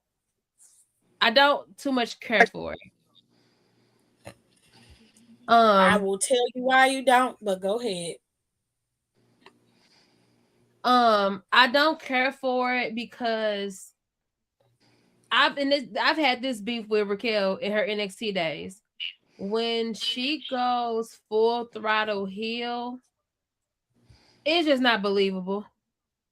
I don't feel it. Like when Naomi went full throttle heel, I felt it. Literally, I was one of the ones who was 100% bored with Naomi, and I said, okay, if she ever come back, we need something different. I'm over the glow. I get it. I understand the concept. It works perfectly with gear. I'm over it. And I said, hopefully, when she goes somewhere else, we get something different. We didn't really get anything different. We got stars or whatever. So it's still the glow mentality. So when she went full heel, got rid of the glow, the caution tape, it worked. I felt it. I believed it. I don't believe it with Raquel. Raquel to me is just, she's one of the ones that comes off as a natural face, but rough around the edge face. So I'm not sold as far as Stephanie. I honestly don't know who will be a top candidate for her. I just know it's not Raquel, but at the same time, I'm not gonna hate that Raquel is getting this moment. Kudos to her, but I'm just not. I don't believe it. I don't believe Raquel as a heel, because anytime she smiles, she like Louisa from what is it? What's the movie? In Kanto, is that the movie? She look like Louisa. So I can't. But, and she has a beautiful smile. So anytime I'm like, girl going somewhere. The heel, I'm not buying the heel. So that's why I don't. I'm just not 100% sold on Raquel as a heel. As a face, sure, but not a heel. I do get what you're saying, but to me, this is also the best work she's ever done. Care I character wish I wise. could agree. I get it, but I just like I just And see that this is veneer someone, and I smile. also, and this is, and I'm not like a face person. I Hmm. also like her better as a face. I I agree. feel like that would live. I'm tired of her being a heel. What can I Thank stand? Live you. with the hill. I hate it. Thank you. Like you're supposed to root for Liv, like she's supposed to be the underdog. I don't even like to say she does even the underdog because I feel like she surpassed that. But Yes, she she's has. supposed to be like the scrappy face. Yeah, I Like think that. I I need her to But think get it together. when it comes, I don't mean it like so. The reason why Raquel not being believable is a Raquel problem, but Stephanie has to have stepping stones as a champion. oh You yeah, can't just throw her out there as the champ, beat one of the best wrestlers in the world in Io Sky, and then leave her to the wolves where she don't get shit. Now I'll say she's still a step above where Jade is, I agree. but it's not good when you've got a feud happening with a former champion. You beat her clean. Understand? Beat her clean. And then she comes out and says, "Oh yeah, well I want another shot." And they give it to her. What? I The think a problem lot of it. I have, I I think don't a lot like of it it. is because of two reasons. One, Bianca. Two, well, Naomi, and then Bianca. If you This pay is another attention, reason why I say you got to prepare. You can't right you can't rest on them like that. Like what do you now, telling me the whole roster?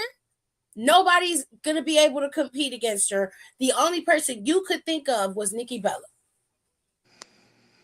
now, I will say this is why I partially disagree because there's one woman who has struggled since both Naomi and B went out, and that's Maxine Dupree. It's working. So that's why I disagree That with Maxine, I agree. it's Maxine, I working. agree. And I think partially, and also on top of that, a lot of these girls probably need to go the Maxine route because what did Maxine do? She acknowledged her weakness, went to Natty school, and now look at where she is. And now she's about to be in the feud with literally the auntie of WWE.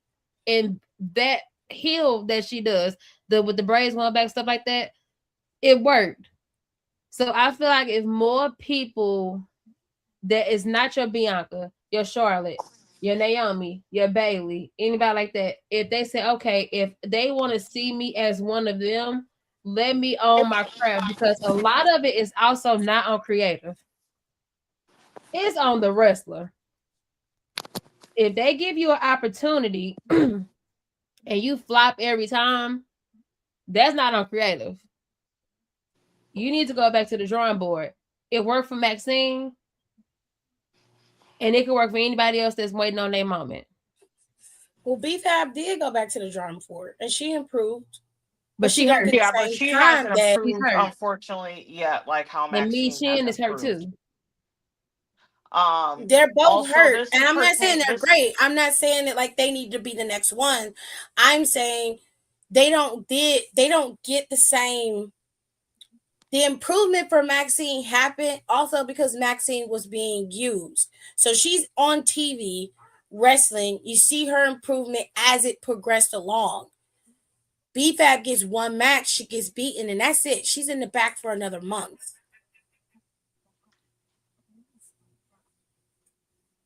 Michin Which is a I get. seasoned wrestler. It's not like Michin can't wrestle. We all know what Michin is capable of. Is it room for improvement? Yeah, 1000%. But again, you'll get minor things with them in the back, and then they'll have a match, and then there's nothing. It's radio silence for them. Right, but remember they did start picking up with Michin and B Fab, but they both got hurt. So now, Both of them did who else get do you hurt. go to? The last of the roster right now for SmackDown is Julia and fuck ass Kiana. Which is why it works for people to get called up because they need the help for now. I feel like Jordan is a solid choice to go to SmackDown. Technically speaking, any woman that got called up needs to be on SmackDown as of now because they're the ones that need it. Because obviously you got Charlotte and so going back and forth. Bailey has been the one that's consistently on Raw, but they need somebody. And I feel like now's the time to build up a star. But unfortunately, we know what's gonna happen when your Bianca or when your Naomi come back. They'll go back to the west side. So it's kind of a lose-lose, depending on how you look at it. But you have the space. It's not like you don't have room. You got a whole roster of women. And I'm not saying that they have to be the ones at the top of the mountain. I'm not saying that at all. I'm saying give them room to be able to have something. Like you remember back in the day when we watched SmackDown and Raw, there were segments in between the major ones. Some of them were better than the major segments. That's where you learned about the Paul Londons, the Billy Kidmans, the Brian Kendricks. That's where you learned about those guys. That's how Rey Mysterio got his come up. That's how Chavo got his. That's how we saw the Victorias and the Jacquelines. And this is how we were able to get, before DX got to be the big thing that they were, this is how we got introduced to the China. Like you can't just always have a ready-made superstar cut and put together and ready to go with no work being put in. That makes no sense to me. Now you're going to have people like Oba, you're going to have people like Braun Breaker, you're going to have people like Javon who just are immensely blessed and gifted. There's nothing that you can do about that. They are always going to be people that are going to have light shined on them. But there's a problem when you're not curating talent either. And you're not making sure that that talent is being nurtured to be one of your greats. It makes it so that it's difficult for us to be able to see somebody like a Sami Zayn come in who you wouldn't expect to be a top dog become one because of the work they've put in. You have the ability to do this. You got a whole factory churning out people, and you telling me that you don't know how to do it? We're watching now let's 3 play hours devil's of advocate. Let's play devil's advocate because we've done this before. What do you do with the talent that gets the opportunity, but they flop consistently and they're just not connecting with the audience? What do? You rotate them. You move them to live shows, and you put the talent who's willing to do what is necessary on television. And then if they get back on TV and they still flop, what do? That's it. You can't give them every chance after chance after chance. What's strange to me is that you'll watch a person fail, you see them drowning, and instead of cutting them loose so they can drift and do whatever they want to do, you'll keep them. Because there are some people that could have been cut a long time ago, but obviously they see something in them. And another thing is the roster is not bloated to where financially they can stay without taking up space. That's one of the good things about WWE. They're not bloated right now. Well, who we talking about? I'm just saying in general. Like who? No, I get what you're saying, but I legit like specifically who is being kept that wasn't doing their job, because I don't care about naming nobody. I don't give a damn. I'm not dropping names, but like, and they're just always like, giving more people opportunities. Like there are a lot of people that were given opportunities on TV but it didn't work. Like I said, audience Hell, Rich reaction. Holland is one of them. Who? Rich Holland. Ridge. Yeah, that's one of them. And He they should they shot have. him. They shot him to the moon, but the fans weren't buying what he was trying to sell. He should have been cut. The only person it took a second because I wasn't buying. I'll be completely honest. I was not buying what Brian Breaker was selling. I was not on board. I wasn't on board until he got to the main roster, and I said, "Okay, I see it." And now, like I said, I know how people feel about the vision, but the vision works for people like Brian Breaker, because eventually almost not 100%, but he's almost to the point where he can do this by himself. But we said somebody like him and Bronson needs a mouthpiece to be relevant. Like Seth, the vision didn't need Seth, but it just worked for that time being. This ain't like the authority time frame. I mean, what was it? The authority? That Yeah, whole it was. thing. Seth don't need that, but it worked for the people in the background, and it's working No, for. Go ahead. no, Bronson Reed. I don't think Bronson Reed needs a mouthpiece. He Bronson doesn't. Reed. I think Bronson Reed just needed the time to be able to get over, and getting in the vision that helps him get over. But he doesn't. He's not like Brian, where cutting a promo sometimes gets him caught up. He's not like that because he can say I very cleanly. I think Bronson needs. I don't know. I don't think it necessarily a mouthpiece, but he does need somebody with him. Yeah. Like he needs like a manager or like he needs a manager. That manager is not going to speak for him all the time.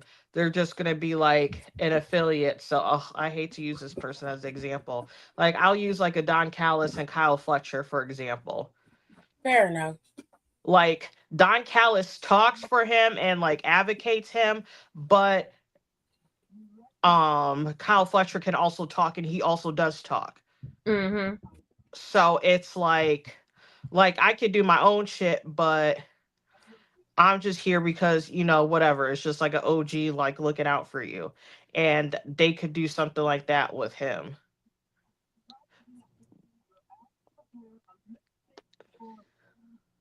Some people just need a mouthpiece, and that's fine. Like I said, I've accepted a long time ago that you have not everybody's meant to be at the top of the card. That's fine. That's what a mid card is for. Not everybody is meant to be a singles champion. That's what the tag team division is for. Just like people, certain wrestlers in WWE or just in general, some people just can't really stand on their own, and not even just that. Some people look even more powerful with the mouthpiece. Look at Brock. Yeah. Look at Brock. Yeah. That's true. Did Brock need a mouthpiece? No, but I hated the way he it talks. So makes. yeah. Just go back to 2002 when he pulled up. Who is this big mountain of a man? It makes him look more of a threat when somebody is speaking on his behalf. And that's what I get from Paul when he talks about Bronson. I said he doesn't need a mouthpiece, but a manager helps. Because Bronson, the reason we all agree that Bronson can hold his own is because look at the feud with Roman. He did that by himself. Yeah, he did. And that's when I said, okay, you know what? Bronson got it. He got the juice. He went toe to toe with literally the best wrestler in that company. Overall, as far as like, if you want to call like the GOAT, the current GOAT or whatever. Mm-hmm. But I said also at the same time, the mouthpiece elevate who he is. And that's how I see it with Braun and Breaker. The only person that don't belong in there is Seth. Logan don't either. But since he coming to work every day, might as well put him in there. He need to be there. Because his promos suck. I have to keep my hating reputation up on Logan Paul. His promos are terrible. That's not even me. Let's just say I ain't know nothing about him. And he just came in. They're horrible because he says the same thing. It's the same thing over and over again. I'm rich. You're not. I'm better at life than you. You know I'm right. I'm gonna always succeed. Everything I touch is great. It's like, okay, is there anything else that you want to talk about? Because if that's what you're You gonna say, cut your mic off. and you Cut notice it how off. fast that script flipped when he became full time. Mm. We don't hear that anymore. Now it's I'm a full-time wrestler and we don't like outsiders. And I was like, oh, so you hate yourself. Great. So do I. I hate you too. It's amazing. That's another gripe I have. Like, you just have people that just naturally have it. And it's just so unfortunate for those who have to work harder to get it. It's just like in this whole little wrestling media world, like you have people that just got it and it comes easy to them and more doors open. But you have people that's gotta work a little harder to get to where they go. And unfortunately, even as one of his haters, I cannot deny that Logan is one of them people that just got it. He got a high flyer, like dude do stunts that wrestlers who've been wrestling for 15 years don't do and can't do. So that's another gripe I have with WWE. Like they take full advantage of the people who got that natural talent who doesn't actually have a full desire to be a wrestling. They just want to live a childhood dream. I would too if I had the money. Obviously, if I was like I show speed, I would absolutely give me the opportunity. But when you naturally have it, you just have to take advantage of it. And like I said, that's with Logan and anybody else. Like with Bianca too. But Bianca was convinced to become a wrestler because she had no desire to be a wrestler. Mark Henry said, "Hey, you want to wrestle? You go to this tryout." But it's just something about that natural talent that makes me feel bad for people who actually have to put in all that time to work. And Logan got it. That's why I can't really be the biggest hater I am as far as him. But he got it. I can't hate on that. I'm gonna hate. I'm gonna I can give hate. you your props. I give you your props and still cuss your ass out because I don't like his very first match. Like, bruh, you doing it was stuff. good. Ugh. I may not care for you, but I can still respect the art of what you did.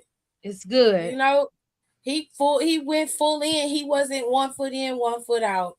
And that's because he had respect for the business. I wish he respected life that way. He doesn't. I hate it. And I think that's one of my reasons why I don't like him. I wish he had a respect for just human beings and was a halfway decent person. That would make life a lot easier, but it is what it is. I will actually be one of his biggest fans if he was likable outside the ring, but he's not. Like every time I look at him, I go back to how he treated his own best friend on his show. I don't know if it was religious reasons or something else, but he literally clowned his best friend on his show. I said, okay, I hate that dude. So it's just him as the person outside the ring. And we always say separate so and so, but no, dude trash. That is the first aspect. Most of us was introduced to that first. Yep. So if we got introduced to the wrestling side first, I could say that. But most of us knew who Logan Paul was because of his internet fame first. That's how he got the ability to get on the damn show. I had to ask my goddaughter who Logan Paul was. I said, "Who is that?" I said, "Oh, okay, he a YouTuber." Okay. No, because see, he popped off on Vine, moved from Vine to Instagram when Vine shut down, and then he was a part of that YouTube resurgence of that prank style YouTube videos. He and several other Vine stars went over to YouTube and shifted what YouTube is now. That's where he came from. I didn't even know that. Him, King Betch, Daystorm, I'm sorry, a bunch of other people came over there. Lele Pons, all of them came from Vine.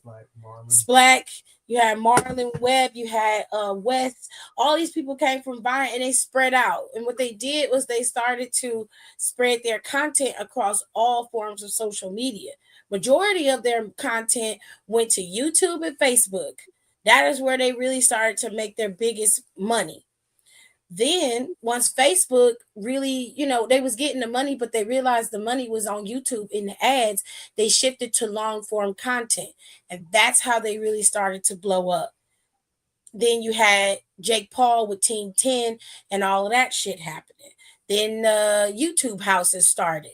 This all started, it was just a domino effect. And the only reason why I know is because back then I was on YouTube. I was a content creator on YouTube back then. So I knew exactly what was happening. And I was like, I need to get the hell out of here. It's not conducive. The fall of the beauty content creators started slowly then, and I just was like, yeah, I'm gonna take a step back. It just got rough. You was either caught up in scandal with beauty content creators, or you was doing couple content, which that started to blow up, or you was doing prank stuff. And that's what he was ushering in. The prank video started off with skits.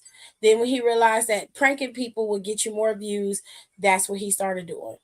I had no idea this is how he got started. I genuinely did not know. Yeah, he got like videos that's on Facebook now, over 100 million views. It's little simple, stupid shit. Like he was in New York City one time and decided he wanted to start doing splits in the crosswalk. Dead ass. That one video got him the Pepsi sponsorship. That's where the Pepsi commercial started coming from, where he was literally doing splits on the bus in the middle of the damn terminal. Stupid stuff. Stupid stuff works, y'all. If y'all want to make it, go do something stupid. Child, don't. That's how he popped off. And then it got to the point where you desperate for views. So you start doing desperate things. Like telling everybody you slept with your brother's girlfriend. Now I remember that. And then parading around with the girl in your videos. Your brother's on his channel crying about it. And you're calling him a pussy on your channel. With the girlfriend sitting next to you. Talking about how you stole your brother's girl. Then you had to look at the parents, because the parents be in the video, and the dad is creepy, and they be having girls around the house, and the dad is creepy, looking at the girls, being weird. Girls, all kind of shit. That's why I don't give a fuck about Logan Paul. It just so happens that the biggest thing that he's known for is that Japanese suicide forest. Ooh, I know that. That's what got him. That's what got him messed up, because then that didn't just stay on YouTube or on the internet. That went everywhere. We talking E! News, Access Hollywood, TMZ. It was everywhere. He ended up having to make a tired ass apology video about it, and they picked that shit apart too. Child. And ever since then, everybody been on his ass. Not to mention, a few years ago, he was in a documentary by Shane Dawson talking about psychopaths, sociopaths. And he decided to tell everybody that he believes that he is a sociopath. No, you're getting him mixed. I think you're getting him mixed up with Jake. No. One. Jake was in the video. I watched it. Jake was in the video, but he had his own where he was like, yeah, I am a sociopath. Mm-hmm. The doc was about Jake Paul. But he had his to parody what was going on with Shane Dawson because of the views that was on it. And because his brother was in it. So he did his own video and told everybody that he was a sociopath. He admitted to it.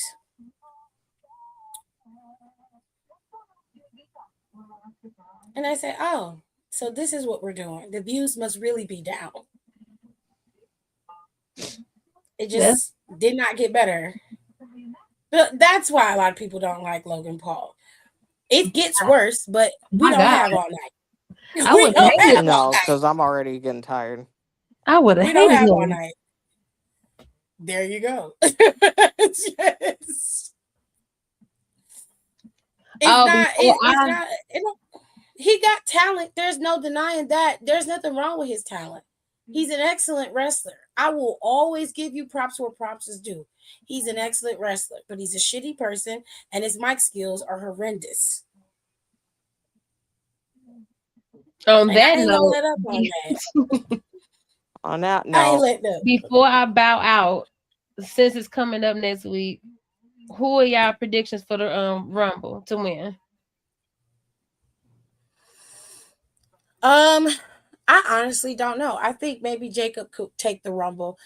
I hope they don't give it to Cody. I I need them to have some more backbone and don't do that. I would love for Jacob to win, and I would be okay with Sammy winning. Um, as far as the women,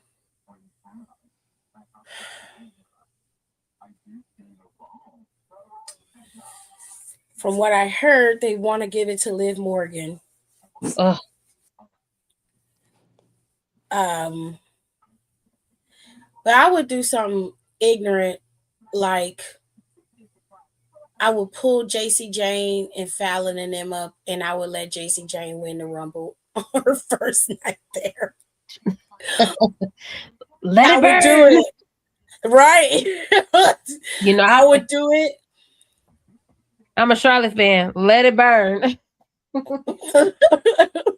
mm, I would For give it. me, I would give it to her right out the gate, just to start some shit I that I I genuinely don't know. the women, I genuinely have no idea. Like this is the first time where I'm stuck. I do not know who's I don't want it to be Liv. Now that you said it, it's a possibility it's gonna be Liv. I think it will be. I think it might be, but that's not my pick. I genuinely don't know. I, throw a wild card, Jordan Grace maybe. I don't. I genuinely do not know who's winning the women's rumble. Men, I'm going back to one promo and one promo only. Your champions were standing in that ring, and one walked off, called his shot, Oh, but didn't say shit. to who. Here we So go. I think Roman will be a two-time Royal Rumble winner. If not, he's winning the chamber. But Roman is my pick. That sucks. I feel like that's what they're going to do. If he doesn't win the Rumble, I do agree. Jacob is the perfect choice. I was gonna say either Jacob or LA Knight. That those would have been my picks. Or Brian Breaker. But just I'll be mad if Braun Breaker win. based off the storytelling, I feel like it's gonna lead to Roman gonna call his shot the day before the Rumble, or that Friday or Monday before the Rumble, which is next week. But or he just gonna pull up, which I don't think it's Yeah, now. If you he gonna pull does up. that, he should not win. But I see that's what's gonna happen. But my wild card is either Jacob or LA Knight. I just can't tell you about the. I honestly have no idea about the women. I couldn't even tell you. Even if Liv wasn't the option or the prediction, I still don't know. Which is a good thing, but I cannot tell you. And I guess we should prepare ourselves for Homeboy to come back. But I'll let Nicole give her picks before I talk on that. um, for the women, it's either gonna. I will. I'm gonna stick to this pick 'cause I said this months ago. AJ Lee, and if it's not AJ Lee, it'll be Liv. I Those are stand the for only AJ two. Lee. Yeah, I've been saying that since that lady came back. I said she's gonna win the Rumble. I I hate don't know Okay. that. if it's this year, with the following year, but she will win a Rumble. And then Liv because of like how she came back. So it's gonna be either of those two. Which I will be right. It'll be either of those two. For the men, I would do Obafemi.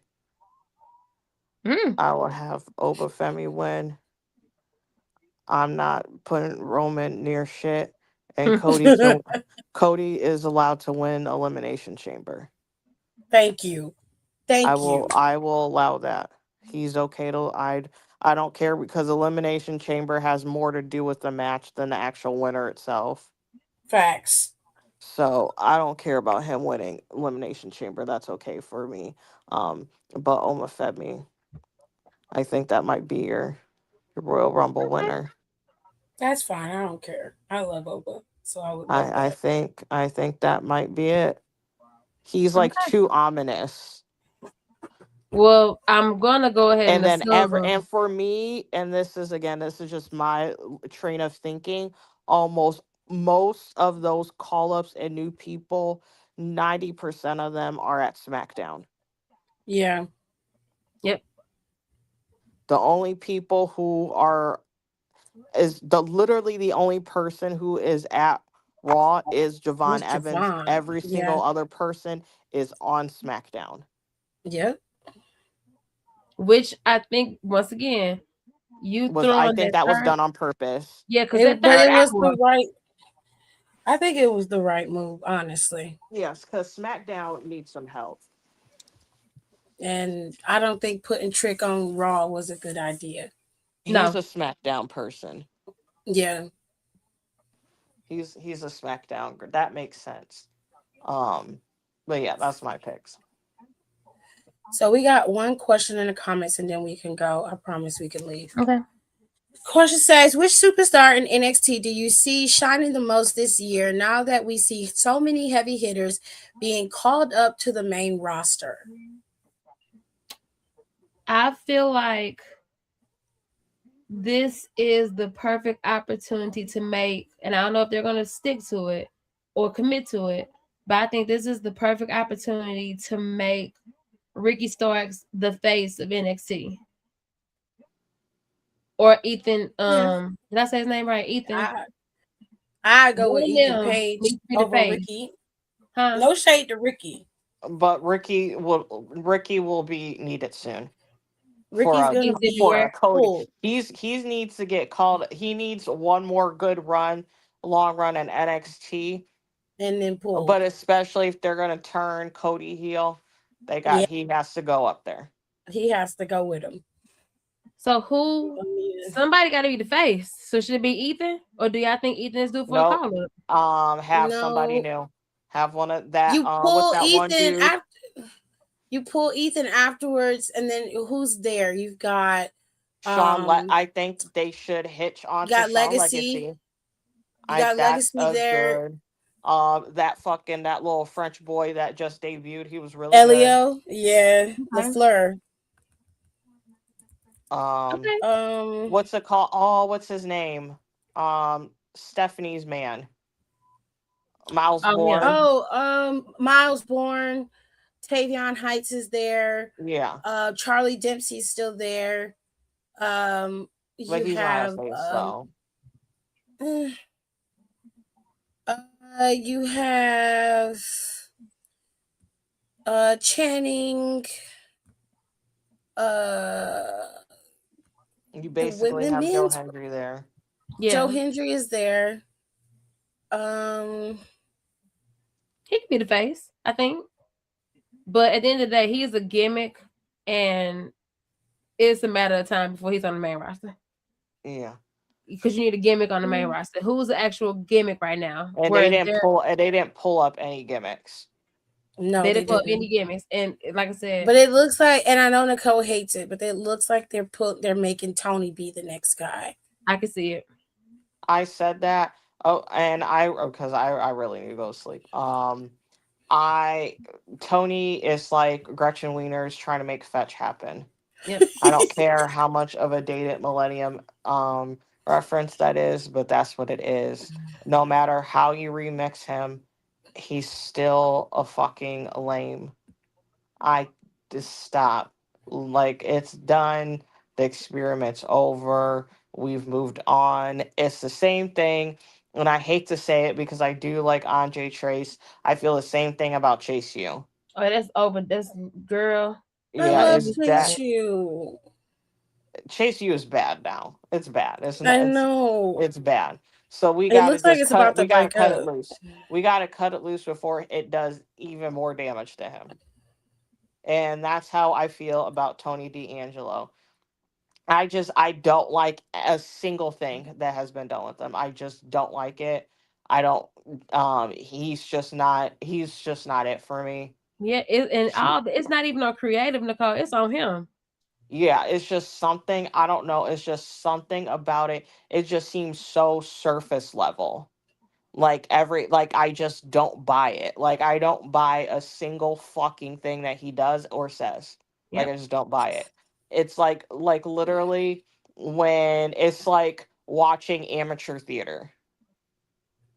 Oof. Like they like very aware of like everything. Yeah, I don't he not really think that convincing. they have anybody at the caliber of where Ricky and um Ethan Page are.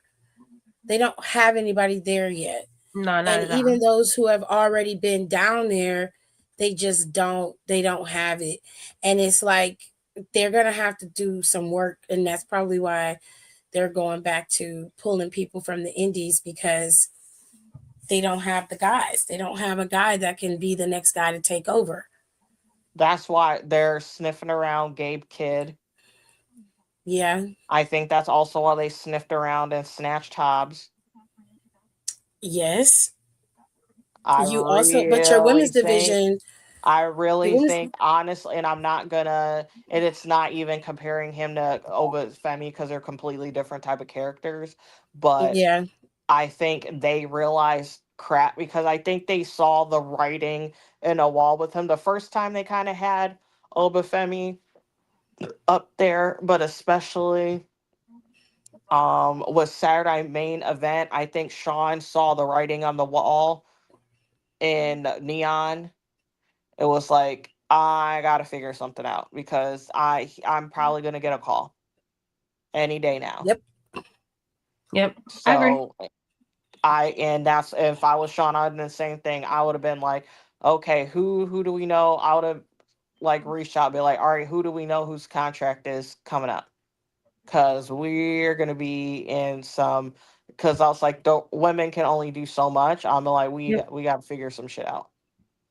And the women are pretty solid. As far as I'm Yeah, concerned, but they can't. But Lola that's is, not they. Even though I would love an all women show, they can't do fucking everything, and then that also, isn't fair to them, as well. no, that I agree. But since we really don't have a lot to work with when it comes to the men, they wanted to know about the roster in general, so we haven't spoken about the women. So just quickly, they want to know who's going to be the next person to move into the slot for the women. My little girl Blakey Blake. Yeah. Oh yeah.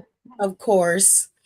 You can stamp that. Not just saying that, but she's ready. I do Yeah. think she will have, and funnily enough, and I think I've said this before, I think I might have said this like in a group chat or something. She's one of those people who's going to be more over on the main roster than she is on NXT.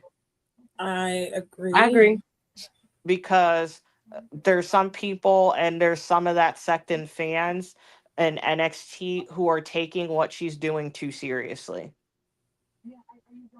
Yeah. And they want to have like a discourse about it. I said, this whole thing is shits and giggles. You need to relax. And they're like, well, she's like, like, flop. I was like, girl, I said, that girl is out of her fucking mind crazy. This is all a game to her. All of this is a game. I said, that is a, I said, that's a crazy. I said, you want to talk about crazy white women? Well. Bitch is nuts. And that's how you have to view her. And that once you are able to look at it that way, it all makes sense. Because like we said, like Tiff and like Albert says, she's a someone that forces you, whether you like it or not, to view it as wrestling as it should be. Yep. And she learned that from her. Well, she also learned that herself, but she also got helped by her mother Tony with that. Fair Because enough. That's why Tony is so is big is over like is so amazing as she is because they are forcing you, like whether you like it or not, you're gonna watch this like it should be. I am showing, I am forcing you to consume this product exactly how I want you to, Mm-hmm. and that's it. That's the way it's supposed to be. Yep, and that's what Blake is, and a lot, and especially like these weirdos in the IWC, they get really upset when it's a woman who's able to do that. They always feel some type Hmm. of way about it. Now, aside from Blake, I think Lola is a good. She should be a good mid Carter champion. I think she'll also be Zarya. bigger on the main roster than she is in NXT Mm-hmm. as Oh well. yeah, I think she's gonna yeah. get real. Like she's gonna be.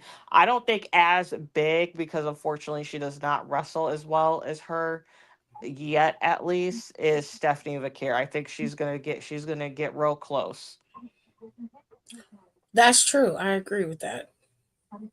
And what about Zarya and Soul? Because Soul's supposed to be pulled up soon. I'm not.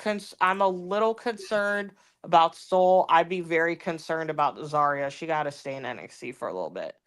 I don't Yeah, think Zarya's gonna get pulled up. As far as I know, She it's just because Soul. she there's gonna be too many close comparisons to her and Rhea until she completely figures her character out. yep. Oh, that's yeah, valid. It's gonna get real spooky for Zarya, and I don't think that's fair for her. Fair enough. So she got to be, in my opinion, she should be in NXT for another year at least. Yeah, I agree. Well, unless they got something else to say, which I doubt, because they sound like they tired. We about to go. Okay. Y'all make sure y'all stay tuned because next week the girls and I'll be back to give y'all our Royal Rumble predictions. And next month we'll do Midwest Melanin Mafia again. Hopefully I'll get the boys to come in this turn. But at least we have Britt and Nicole here with us. Yay. So Hola. we'll see you guys next time. Bye. Please.